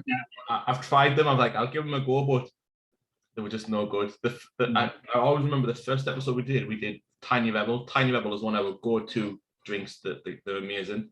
And we had one called Stay Puffed. It's like the little marshmallow guys. We poured it, had a drink, and I was like, I don't like it. I couldn't drink it because it's the first like stout I tried it. Like, I can't do it. Yeah. And then I was playing football a few weeks later with work, and my manager come up to me and went, he went, I love the videos you do. And he went, the first beer you had, he went, I knew you didn't like it. He was, why? He went, because you pulled his face. I went, what face? He went, no. I was like, I just didn't. No, I can't drink it. I was like, I was done for. I was like, it was a no-go. And then, I don't know, maybe about 6 months ago, we did this one from Face, I think it was, and it was called Dirty Sanchez. Okay. Well, like, it was an alright drink, but it was a smoked chipotle, and it was hot as fuck. Like, literally, I drank it and I was like, yeah, that's all right, actually. And then it went down. I was like, oh my god! I was like, no, I couldn't do it. It was burning, absolutely burning. And I had to go through it as well at first, and it was just so hot to drink, going down the aftertaste of it. And I was like, save, I can't do it. I was like, I'm getting it. I'm done for. I was like, nope. I'd love to see how many people actually buy that and drink it regularly. Oh, hats off to whoever does it, because it is an absolute brave drink. And Steve was like, even Steve struggled with it. He went, I'm going to drink it because he could finish it. I was like, I can't finish it. Like, I love spice, I love hot food, I love everything, but this drink, I was like, I can't physically do it. I was like, no more. I've had enough. Yeah. And it was rough. Like, it was horrible. It's probably been the brainchild of somebody, hasn't it? And they've gone, oh, let's put this together. I did. Well, what do we like? We like stout beers, and we like chipotle sausage with a tinge of jalapenos in there. So we're going to blend it all together. You're talking my language now. Yeah, like, no. Like, if anybody can drink it, then fair play to you. But it was a no-go for me. 100% it was a no-go. I just couldn't do it. Yeah, it was tough. It was tough. So, just go back to your brand, obviously, like I said, we know where you started now, obviously, and why you started, which is, like I said, mega respect, massive hats off to bring something so good out of such a dark situation. Like I said, you deserve any credit that gets put your way, because it's amazing, such a great accomplishment. And now, not a problem at all. Now you see, I didn't know you beforehand, but to talk to you now, you seem so much more open about it, and you're more relaxed to talk about it, and you feel like you can talk about it now. Is that obviously the struggles and stuff that you've gone through over the past 24 months, 36 months, whatever it is now. But yeah, it just feels like you're in such a different place to where I was. I think it's I think the more we talk about it, the more easier it gets. I think I know there's going to be people out there, and I've said it in my video as well. Like, I know there'll be people out there who are afraid to talk and afraid to see what reaction they get. But you are, if somebody talks, they are going to get knockbacks. They are going to get exactly what I went through, and that's just a given. It's like we went back to that normalization and education, and people not really know how to respond with somebody that's got mental health problems. But you just need to keep plugging away and find that small little group of people that you can have around you to pick you up. And yeah, definitely. And if people don't have that, then like you've just offered, and I've offered, and the ambassador's offered. Like, there's lots of people out there, and lots of. I offer every week. Like I said, I think it comes up. We probably touch on it once every couple of weeks on our podcast. It always gets brought up, and like I said, although we're not advocates in any way for it, but we like to think like we are. Like I said, we bring it up to the forefront on every possible chance we get, and we'll always speak to anybody. Like, if anybody ever feels like I said, they need to speak to us, we're there. And Steve always goes, like, he always pointed me like, might even reply to your DMs, because Steve doesn't really get involved in DMs. It was like all day long. Like, it's something that, like I said, is so close and personal to me, although I've not gone through it myself, but I feel like I've lived it obviously with my brothers, and like I said, I've got some good friends who suffer like mental health and anxiety. And like I said, anxiety is a big thing as well. And anxiety Well, I'll ask you, this is what this research's all about. We are, each month we'll have a different focus. So obviously, first month we did was anxiety. This month we're focusing on male suicide. Well, not male, just suicide in general. Primarily male, because that's where the stats are, and that's what that's what's being shown in numbers, that men are taking their lives on a higher number than women do. But that's not discrediting women, that everyone suffers from suicide. And next month, we are focusing on, we're working with Evicted Sports next month, so it's going to be a bit of a gaming thing. So I don't know if obviously people get lost in games, and people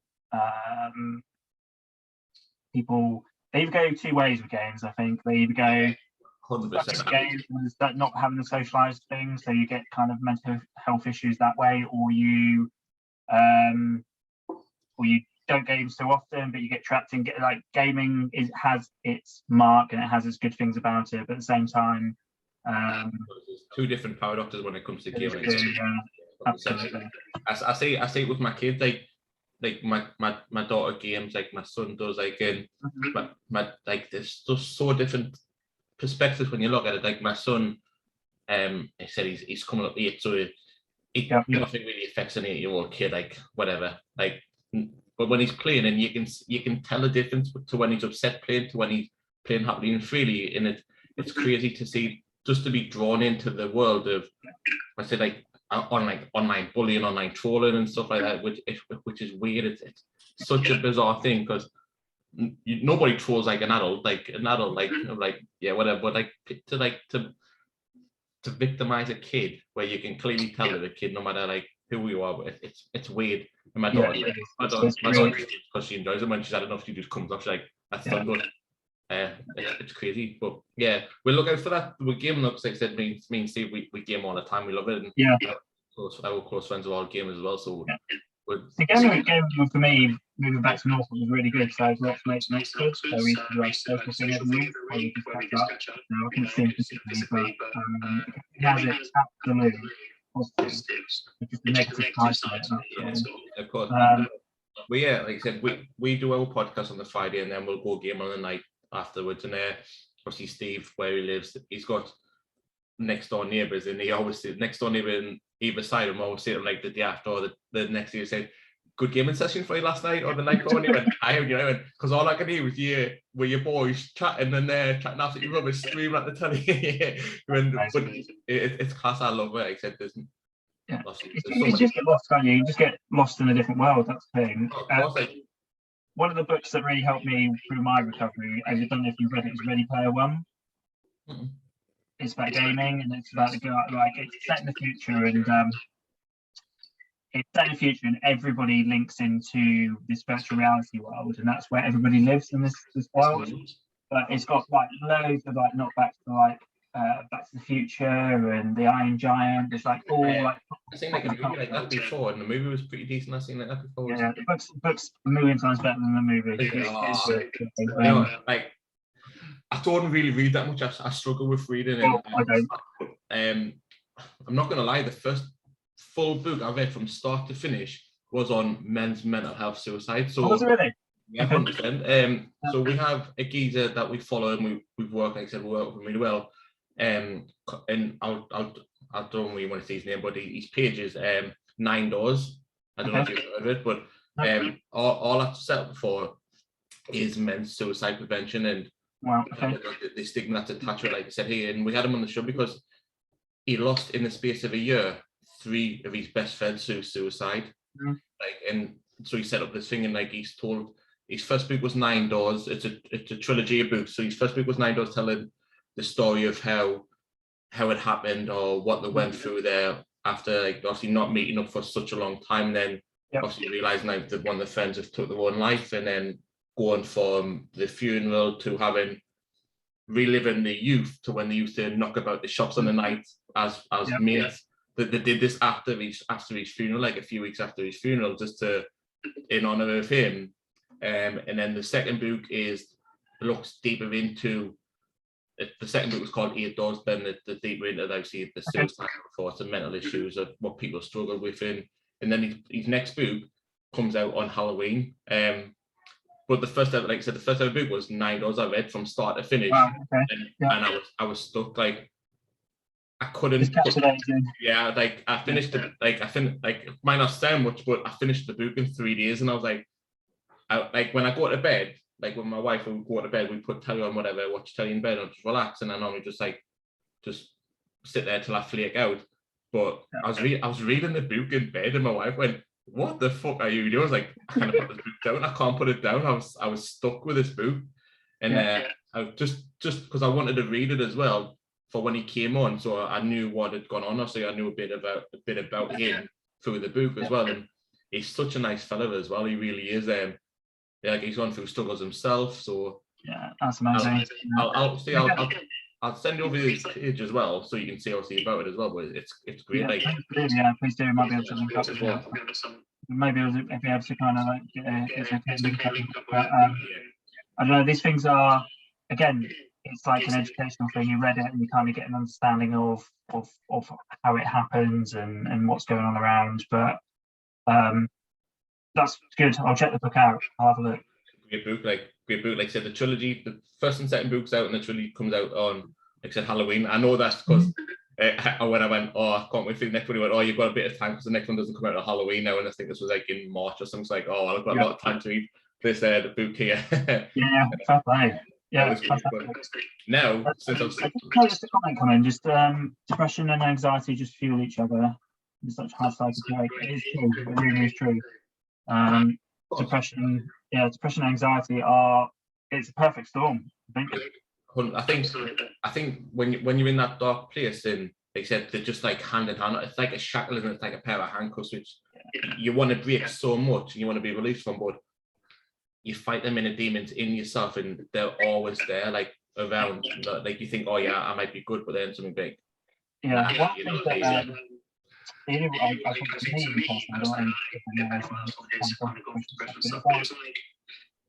when people say depression, you always think sadness and crying. It's like drinking about 40 of these cans of beer. Probably the and 40s, I would be very depressed. And just having the worst hangover ever. That's the only way I could describe it. It's you don't want to get out If that's the case, then I must be depressed every Saturday morning because I have some absolute stinking hangovers on a Saturday morning. I'm gonna have to drink these and get them out of the fridge. So, yeah. Well, like I said, these got delivered today, and the wife went, "I seen you ordered from Amazon." I was like, "I went, Emily, get." I was like, "I think there was 12." She went, "Are you giving some to Steve?" I went, "No, he's not coming on." She went, "She's gonna drink them." I was like, "Aye, yeah, obviously." She went, "All tonight." Like, "No, maybe tonight and tomorrow, but yeah, they'll be gone by Sunday." I was like, "That's a given." She's like, "Why did you get them?" I was like, because I was coming on these gluten free, so we obviously, as it is, like the guests will always pick the beer. And she went, "You do know you can get other gluten free stuff from the supermarket?" I was like, "Yeah, but this was the easiest for us both, so that we got them." Yeah. She was like, "You crackers." I was like, I was like, "Look, you don't like get involved, so don't get involved." Yeah. But no, I've not tried these ones, so it's a good outing to try and try something new. Yeah, we'll always give some like new people who are like new brewers and stuff like that as well. Like Yardale just dropped in, and Yardale do some great beers as well. Cans, their design of cans is really good. And so I'm not trying it yet. I've got a partnership with Siren. I'll get you some discount. True story. Yeah, they do. Yeah, they do. Yeah, they do. We have a partnership with discounts. So I've got a discount code that personalized to our brand. So I'll give you that discount code. Yeah, 100%. All the. But actually, said like we get beers like if we don't get them sent to us, they'll say, "Oh look, buy these beers. We'll give you this promotional code." And we work with so many different beer companies, which goes back to the same like where I said why it started off. Where I said to say, "Look, the best thing if it comes, we'll get some free food. Like that's where it come from." And then like I said, a year in, 6-7 months in, we put on our stories on like questions like, "What do you want to see more from from beer brewers?" And like, well, we're at a podcast because doing live at the time obviously it was peak lockdown and you couldn't get out to see him hours. And they're like, "Look, just 45 minutes to what it was at the time. Like it's 45 minutes it's just not enough. It's the banter that we're not getting from being able to go out to meet your mates and it's just exactly what everybody needs." So we're like, "All right, we'll do a podcast. And what do you want on the podcast? Beers. Would you want to see drink beers?" We're like, "That is fair enough for us. We'll take that all day long." We were like, "Yes, beer and food." So there's some weeks like we're obviously trying beers and we've got like pizza in my house. And my wife says it's always Pizza Friday. We get pizza on a Friday night. Like it's a tradition in our house. We haven't got it tonight because they've been at the fair. That's where they all came back from the fair. Fair.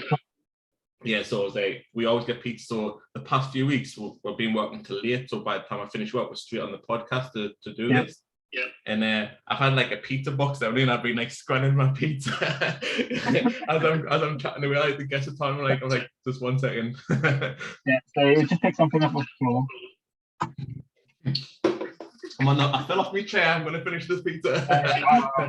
Oh, it's great. I love it. Like it's like me and Steve always say like we have a Monday to Friday job, which it pays the bills, it gets us through it.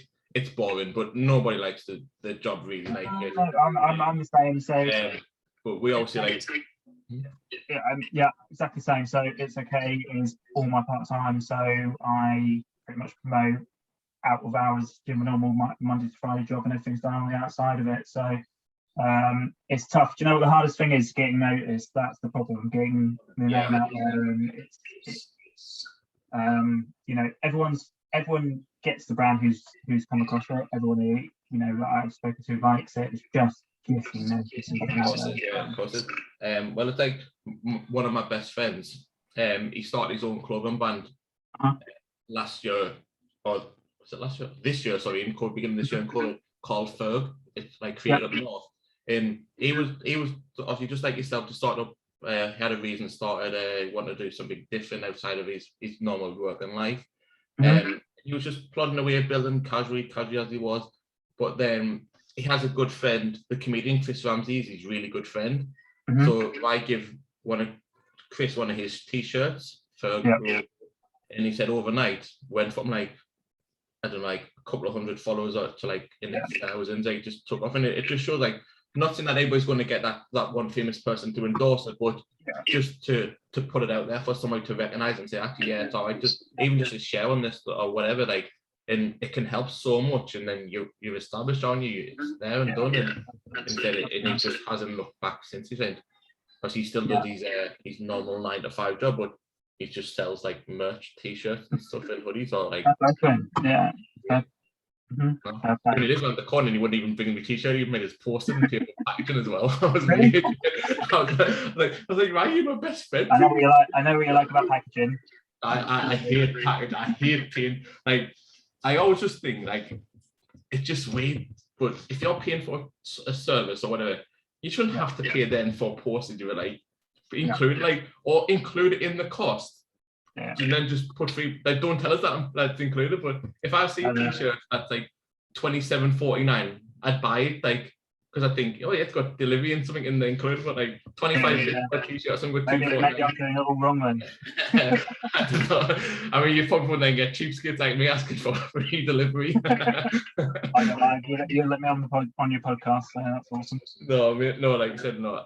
All day long, we were like, me and Steve said, we've always said week on week, when we started, we want people to come on, like, even if you didn't like on Zoom or obviously record our stuff, or even if you didn't want to come on there and it was just like your audio, which was good because we still use that for our podcast where you can download on Apple, Spotify, Amazon, wherever.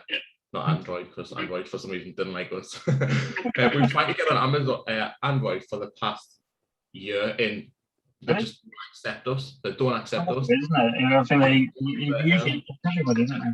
Yeah, I feel like we're on Apple. We're in the top 100 of Apple on comedy, on YouTube, Spotify, Amazon, like everywhere. But Android for some reason, like they're, I don't know what's it called, Acast, what Android use for their podcast, just wouldn't accept our podcast. So like, never mind. Crazy, isn't it? I know you're missing the trick. But to be honest, everybody's like Spotify and Amazon anyways on this. So like, if you're on an Android, then that's where you can listen to us. But I've never listened to 1 hour episodes back ever until I was at my daughter's training on Wednesday night at football training. And I was sitting by myself, and my wife took my son to get a McDonald's after his training. It's like straight after each other, we starving. So I was sitting, so I had my AirPods in, sitting by myself and watching my daughter train. I thought, I'm going to listen to how last week's episode was, because we did, not Saturday just gone, but the Saturday before that, me and Steve did a special commentary at my friend's wrestling company. So he's on lockdown, which was mint. And we got there thinking we were only going to commentate on one match, and we did the full show, which was fantastic. Did you? And we had the boys on last week just to go over the after reaction of it all. Yeah, fantastic. I was sitting to listen to the thing. I'm like 45 minutes in, and I was laughing me fucking back. I was like, oh my god, if this whole week sounded like every week, then neither would the people enjoy it. But it was fun. it was. I remember saying, like, we were commenting on one side of the room, and somebody was recording from the other side of the room. And somebody got to a table, and out of nowhere you hear me going, he's putting through the table, and I literally above everybody, above the full crowd and everything. I was like, I was buckled. It was like the best thing ever. It was a good experience to have. Oh, it was good. I've never been to an indie wrestling event. I have been to main franchises, but I've never been to like an independent one, and this was class. And for them to let us do it, and then we're like, can we do every show? It's like, yeah, 100%. So we're going to like commentate on every show for them. Okay. Oh, that's really good. I was like, well, we don't want to pay for our ticket the next time though if we're doing the commentary for you. He's like, yeah, that's fair enough. But it was fantastic, and like I said, just to get out and to see like your mates and to see your friends and have a laugh, and it's such a big mood lift, and it makes you feel so good. 100%. Like I said, that's why we did these podcasts for. Because people saying, look, it's like the banter that we're missing. We're not being able to see our friends or go to the pub to see the boys, or so we love watching it because it's the laughter that we need. And we have not been big-headed, but me and Steve, we were quite funny people. Like I'm gutted that Steve wasn't on it. He's not well. He's been all week. He's been fighting with the flu, and he's like, look, I just can't physically make. I was like, Steve, I get it. It's fine. Like, you're a little snowflake, and anyways, I knew you weren't coming on. And he was like, didn't give us that shit. I was like, it's what it is. It is what it is. Every time we get a big guest on, you flake out. He's like, fuck off, Molly. As long as the got the beers and all the rest of it. That's it. But yeah, we'll finish and then we'll do the last one on the pod. Absolutely. Cool. Well, cool. Let's love to see everyone. That's it. Lovely. Thank you very much for joining Instagram. We massively appreciate the interaction that you've had with me and Aaron. It's been absolutely class.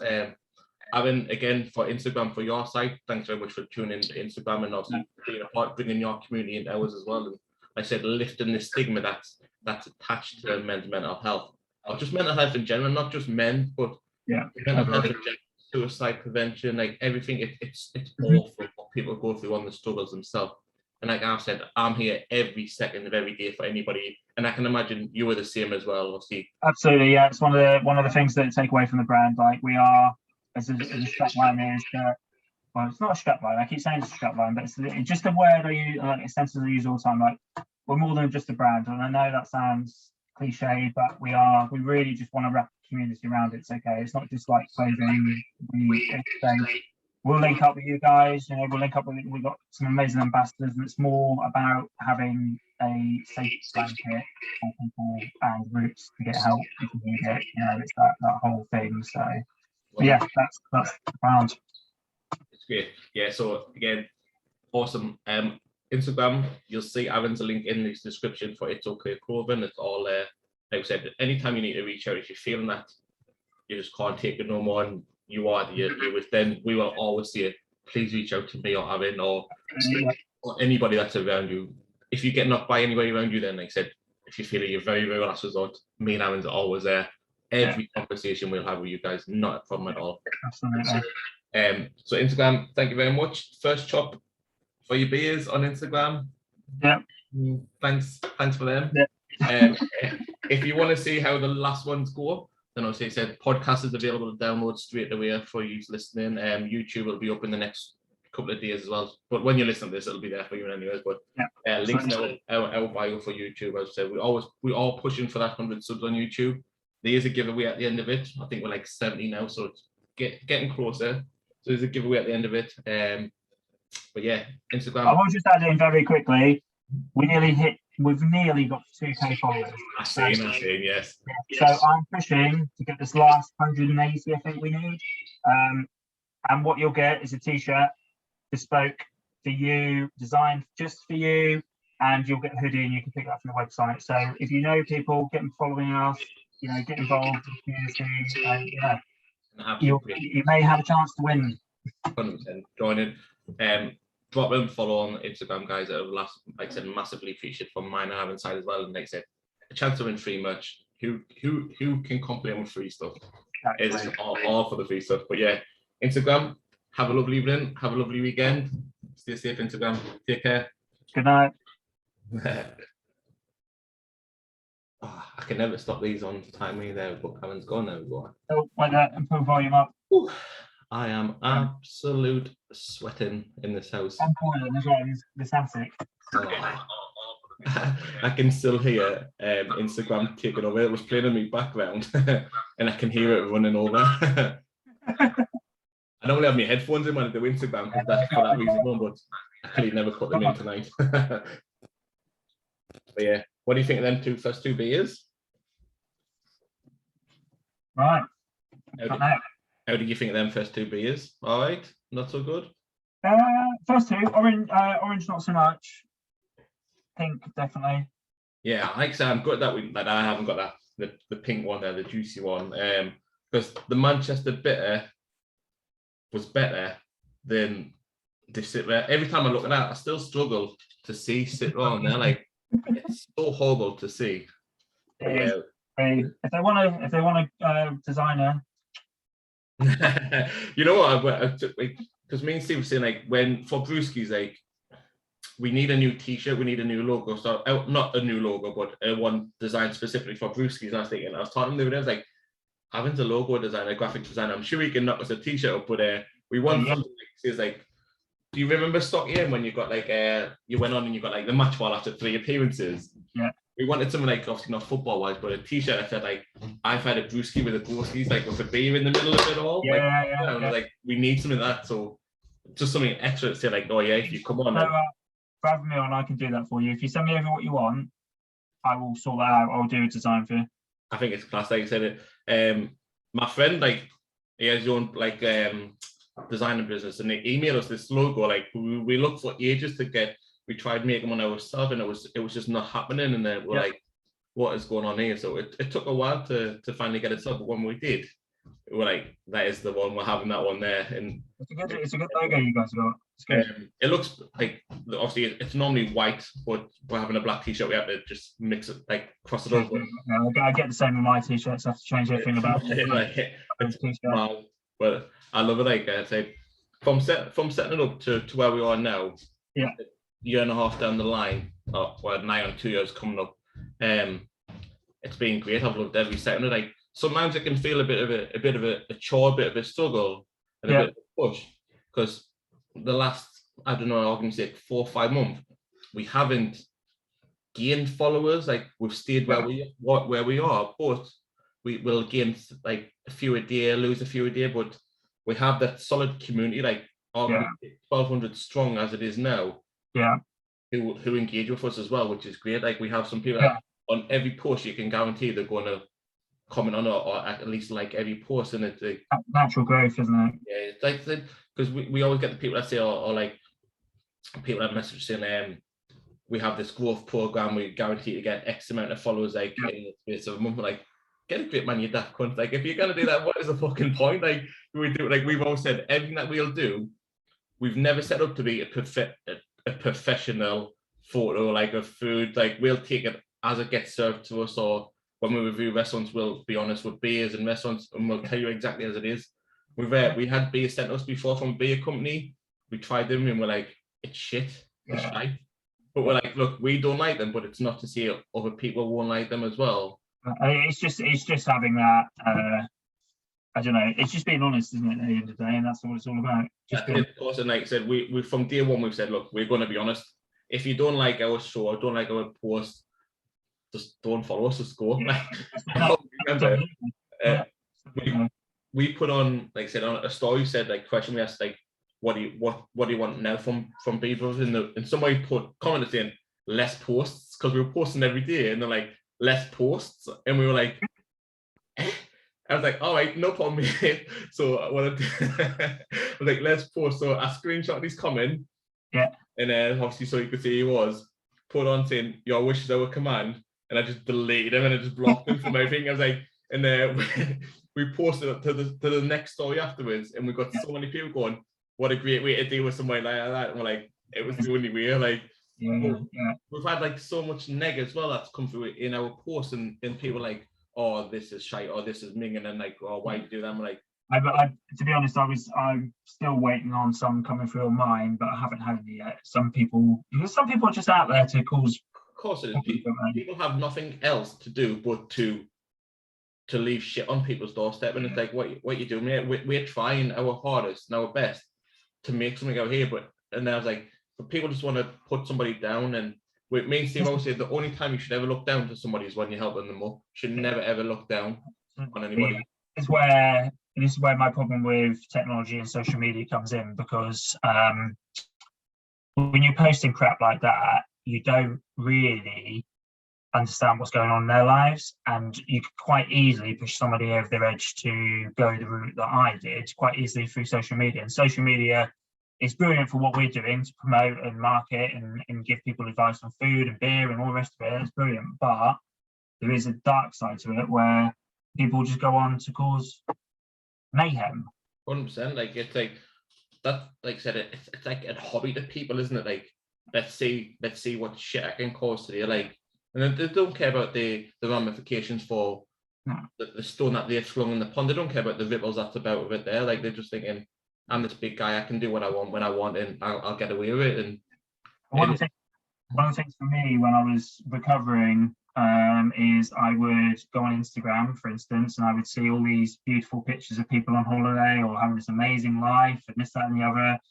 And you compare yourself to them and you think, why they got that and I can't? Yeah. But you know what? Like, she'll probably not like to see this, but my wife is the world's worst for that, you know. Like, she'll look at other people's posts and she'll like, look at this. I'm like, yeah, but that's their life. Like, they could have something totally different to what we've got. Like, never ever compare anybody's posts to your life, because majority of it, it's bullshit. It's all made up. It's all for the post. People will never ever post the bad stuff. They do it because they're looking for it. Like, the girls say, "You okay, hon? Drop us a DM." Like, They're the ones you like. They're the dodgy ones, but yeah. People never post the real stuff online.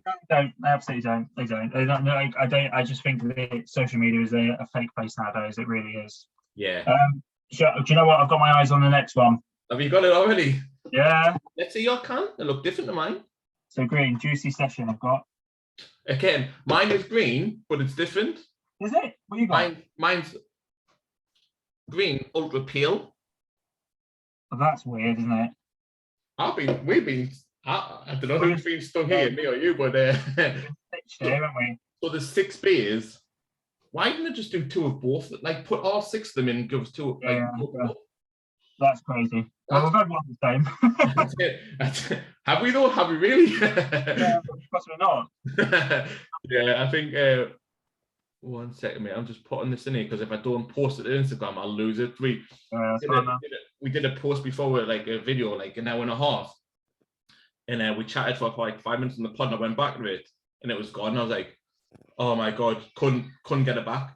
Like I literally just posted a photo of it, and you can't see, and this is what we had in there. This is what our review was. But like, where's our photo gone here? There, but I was absolutely devastated for the first chop. First chop. There we go. Oh shit! I'll tag you in it in just a sec. Like I'll tag you in a minute, but I just want to look there first, so it's there. Get it on there. Oh my god! Actually, your set was so good, compared to ours. But I'm going to put that down to you being your graphic designer. You have done it all like that, like. Yeah, it looks so much better than that. Ours is literally just laptop, ring light, holder, microphone. I sit up here and work every day, so that's why mine's like this. I need somewhere. Oh yeah, but yeah. Sonos, loads of stuff. Right. We'll go for that. What you got? What's your one? Mine was ultra pale. Ultra pale. And I got juicy session. It's probably back. You've had all the good beers, like the pink one was mint. That juicy one. I've had shite beers. Like both of them. Maybe First Chop needs to try again and send us. First Chop. No doubt you'll see this at some point. Hook the boys up. I'm intrigued to see if it's going to taste different to the other ones I've had.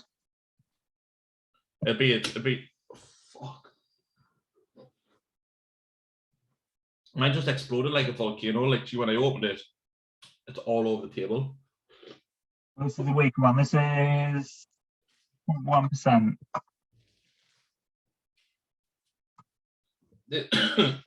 Mine is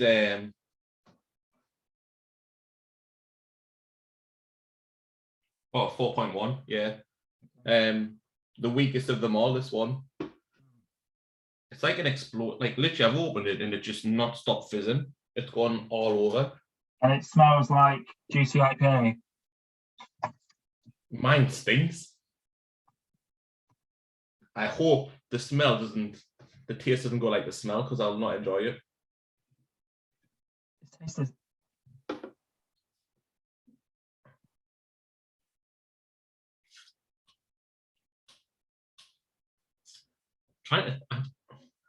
I'm trying to think whether I like it better or not. It feels like it's got no taste. What it feels like tastes like a sparkling water. Do you know what? Yes. Do you know that is a good way? Yeah, have you got that as well? Yeah, that's a good way of putting it. I think this is better than the citrus. It's got more of a taste to it, but it is like drinking. It's like I've had sparkling water with a little bit of IPA in the bottom of it. You know what it is? Like there's a company called Ride, and they do sparkling water like with like an alcoholic drink to it. Mm-hmm. And I don't even like sparkling water. And I bought it like when we go get our haircut and beard cut. I've booked in for Tuesday, so I can't wait. Like I've been dying to get a cut. I feel really emasculated with your guys' beards and mine. I want one, but mine just. Yeah, well, you go great hair. Well, I can't. Like Steve's got a really good long locks of hair. I've got terrible hair. I have like an upside down head, which is what the boys like. I make up for it down here because I can't go up here. That's why I said if I ever lost my hair, I would be beard. Like I don't care about my hair. Like literally, my hair's there. But if look after me beard. I've got to have a good beard now.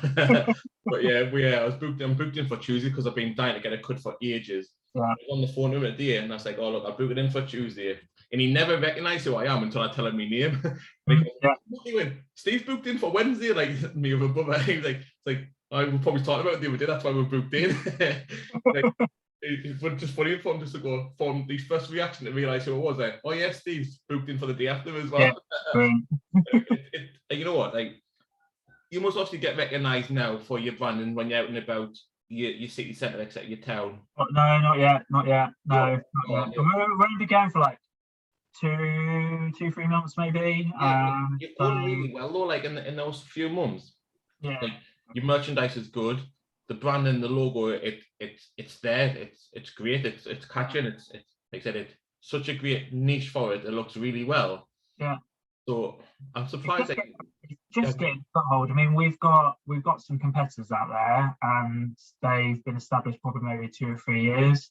I won't say any names on here, but yeah, they do really well, and we're in that mental health market. But the problem is, it's just the more shares, the more likes, the more follows, you know, we get more. It's the audience, and like that's what I'm saying. Like, even when we had that troll who was trolling us, commenting on all our photos, saying like it's disgusting, whatever, we're like, thank you very much, thanks for your comment. We were like, look, although you think you're being this absolute arsehole, it's doing great for us because it's our interaction that we need, and it's posting us up algorithms on Instagram. So yeah, if you want to comment on something, then feel free. Yeah, absolutely. And Instagram's a whole new world. I mean, I've had this space for many years, but trying to push a business on Instagram is quite tough. But yeah, sorry. I'm saying Instagram's notorious for algorithms, like changing it every other month and different things. And like now they change it now. So on your story, to have a swipe up, you used to have to be like verified or 10,000 followers. Really? Yeah, to have like a swipe up. But now they've changed it. So like if you have a brand or promotion, you can do a swipe up. It doesn't show on mine. I still can't do a swipe up for mine. Yeah, no. And I've had trouble linking the website to a shop because I haven't got enough followers to be able to do it. But they're changing that. I think that's why they were trialing it and they're changing it. So smaller businesses or business starting up can then promote their website or their shop, which I thought was really good for me. Yeah, that'd be really, really handy. Yeah. But yeah, it's just, I think it's okay. I mean, we got a good foundation for it's okay, and it's okay. The message we want to get out is as I said, it's an empowerment message. It's just getting people behind it. You know, it's just getting people. It's getting the movement behind it, and getting recognised is the hardest thing to do on Instagram because everybody's bringing their own Instagram now. Like everybody's starting something up, everybody's doing so. The market it's so tight to push something through. Yeah, like I said, just to get that maybe that one person to recognise and one person just to promote it or to mention it. I think that's the key. And then they said, I mean, you know, we need people who are kind enough to.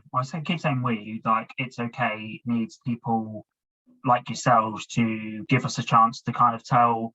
Well, my story essentially. I need to get out and tell my story. That's it. It's your story, so it's okay. It would not be without you. Let's just put that from now. So it's your story from your mental illness as it is to what you've gone through to now to bring this brand to the forefront, which is classic. Me and Steve always say like, look, we're not mega, we're not massive in any sense of thing, but we have a good following. We have a good podcast. It does really well, like downloads wise, and it's the reach that we've got. We look at the analytics and statistics, like and it's not just UK based where we have our listeners through. We have America, we have Brazil, we have European countries, which is meant to say like Steve doesn't really look in this type, but when I upload, I have a look at all the stats every week, and we get the stats sent to us to the email, and I love it. I like every week with the numbers of the downloads are growing, and I buzz every week. It's like little wins every week, because sometimes I think like, why are we even doing this for no more? Because it just like feels like a chore. I had probably about a month ago, I had a bit of a blip to go, why am I doing this? Because I can't, like, I'm so infused and so determined that you get to a point where you are not getting much traction, you're not getting much seen, you're not getting much sales, because ultimately it's okay is about the charities, ultimately it's about a positive message, but at the same time, it's about the more we sell, the more we give to charity. And 10% of what we sell goes to charity. That's the be all and end all. Yeah.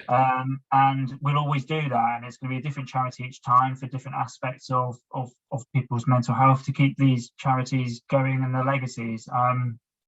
But, the more we sell, the more we do, the more we can support charities. And I know there's lots of little charities out there who rely on donations, and that's where we come in as another cog in the wheel to get those going.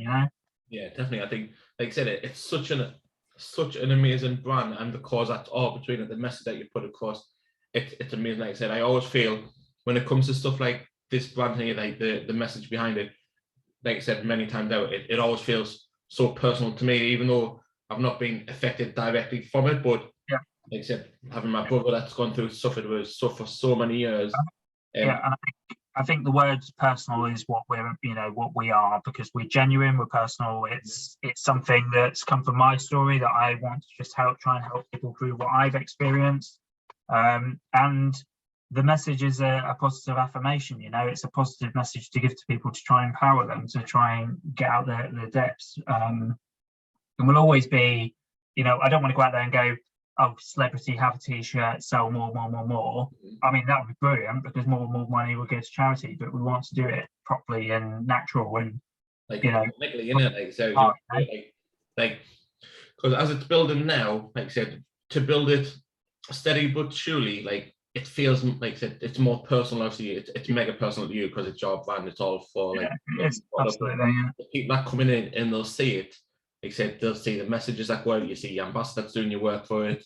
The behind the stuff seems like nobody sees ever, because it's like the struggle, the daily struggle after your 9 to 5 job, thinking, gonna have to do this now. Like I said, at times it's a chore, it really is. But they said then when you get somebody that'll give you a nice review, a nice comment, they'll share a story with you, or buy some merch, or to go to the cause, like it's then worthwhile at the end of the day.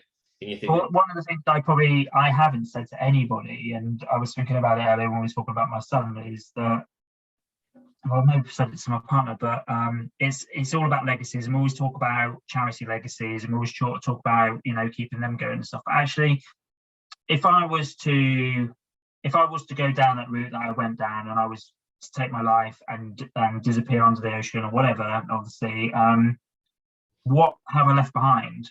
What have I left behind to help other people? And that really is, or for my son, in fact, and there's one of the things that I came to the conclusion quite late on into my recovery is actually, if I start this brand, I'm leaving something. If the worst ever happens, like I'm leaving something behind that will help other people. That's it. And that is definitely, yeah. I think as well, like having children, you want them to say, like, look, you're doing this thing here for yourself, but then you want them to be proud of it as well, for you as well. Like, and obviously we have our hoodies, like we sell our hoodies, like we don't actively promote our merch. Like if somebody wants like a t-shirt hoodie, like it's always like made to order, like sell to order as it is. Yeah. But like my hoodie now, we have our hoodies, like obviously the logo on the front and the back, and my daughter always like rocks it every time like she goes out. That's good. Like today she was going to the fair, she's like, can I put your hoodie on? And my wife's like, you're not putting that hoodie on again at the fair. But she always wants to wear, like, absolutely, like the kids love it, like they love what we do. Like every time we get beat, there's no Friday night. The no Friday night is podcast night. So like they normally always quiet. Like now you wouldn't think I've got 3 kids in this house. Like it's ridiculous. I know what you mean. My partner has been incredible. So she has, to be honest, this was kind of some of her idea to get this started and kind of believing in it. Have you been lying to us all this time and it's your partner's brainchild? Absolutely, yeah, absolutely. But no, she kind of gave me that little last nudge that I needed to kind of to make this happen. I know what you mean. She's wearing my t-shirt, she's wearing my hoodie, she's there every step of the way. I mean, I'm not gonna lie, right? My wife is the opposite. Really? My wife is the opposite. Like it's very rare she'll have something nice to say about Brewskis or Babe Brothers. Like it's like not nice to say, but she doesn't put like, I feel like the support that she could give us, because it's not instantly famous overnight, it's never going to make it. Yeah, So, yeah. We've said from the get-go, like, me and Steve always say, like, look, Rome's not built in a day. Like, you can't just be instantly famous overnight. Oh, absolutely, yeah. It might take 3, 4, 5 years of slogging before something picks up on it. But if we started something 4 or 5 years down the line, we're then 5 years behind.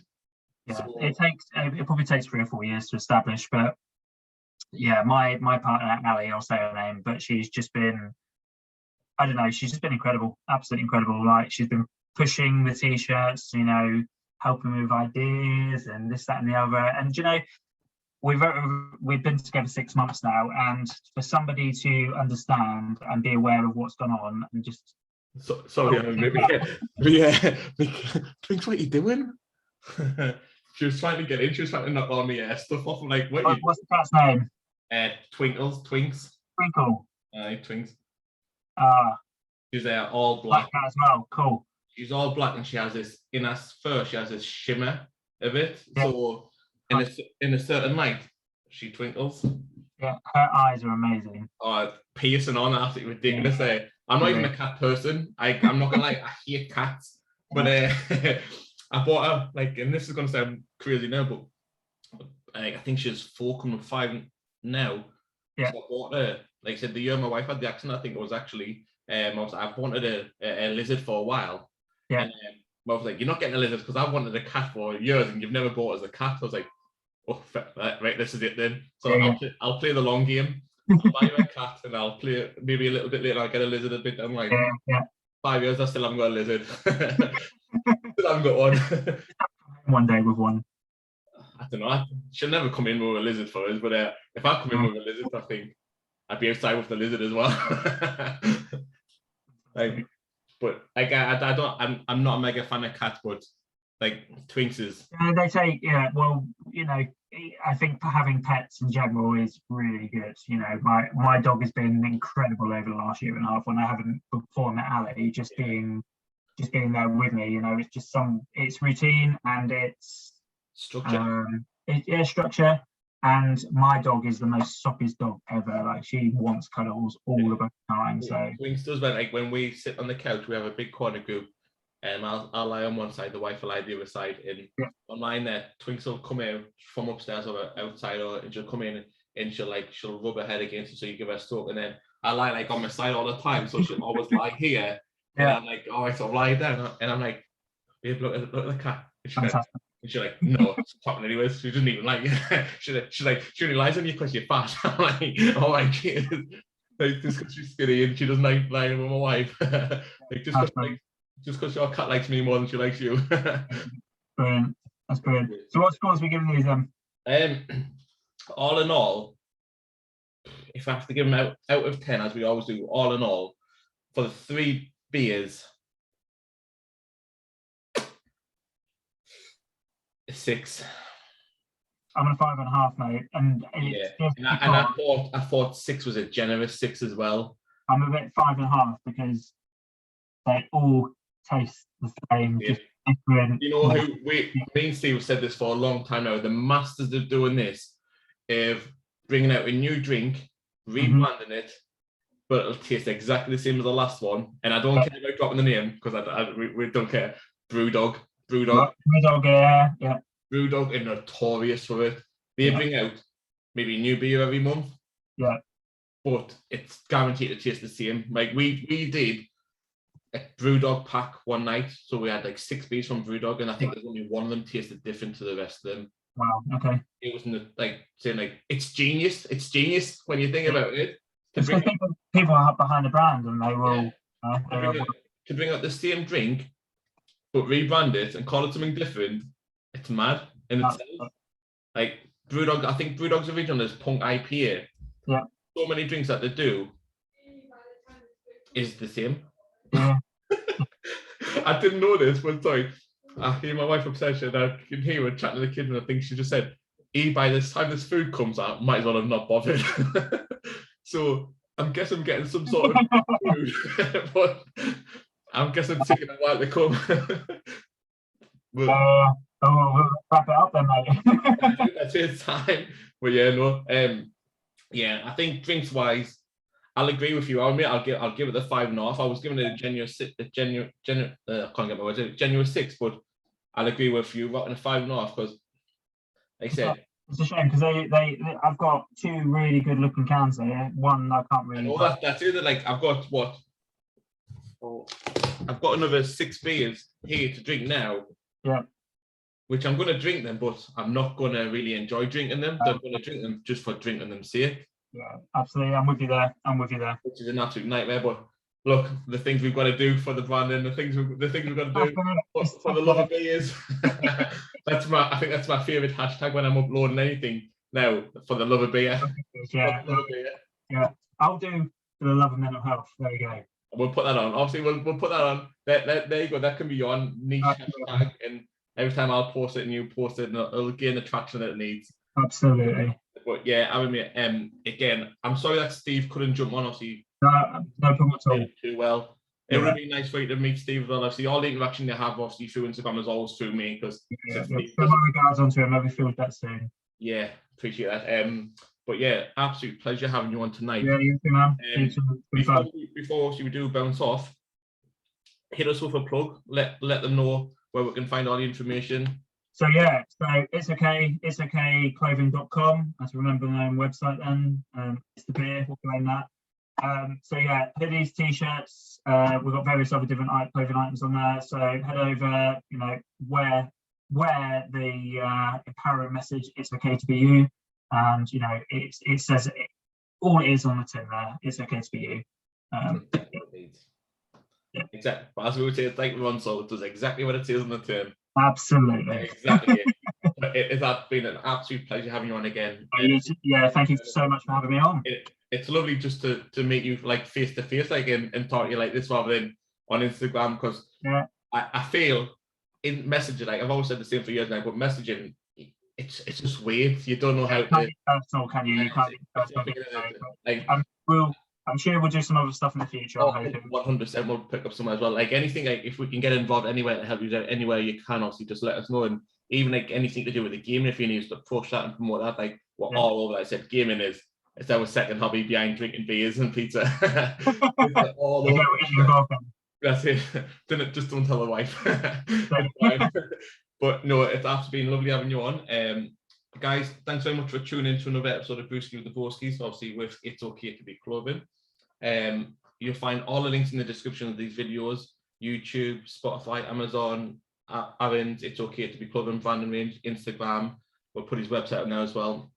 The videos as you listen to them now, or as you're watching them now, they'll all be in the description. So again, from me, my Happy Brothers Food, Aaron at It's Okay to Be Clothing. We hope you guys have a lovely weekend, and as we will say many times tonight, if you need to speak out, reach out to us. We're there for you guys. Absolutely. So, until the next one, have a lovely weekend. Aaron, stay safe, mate. Yeah, you too, man. Take care. Thanks for having us on. See you later. Bye.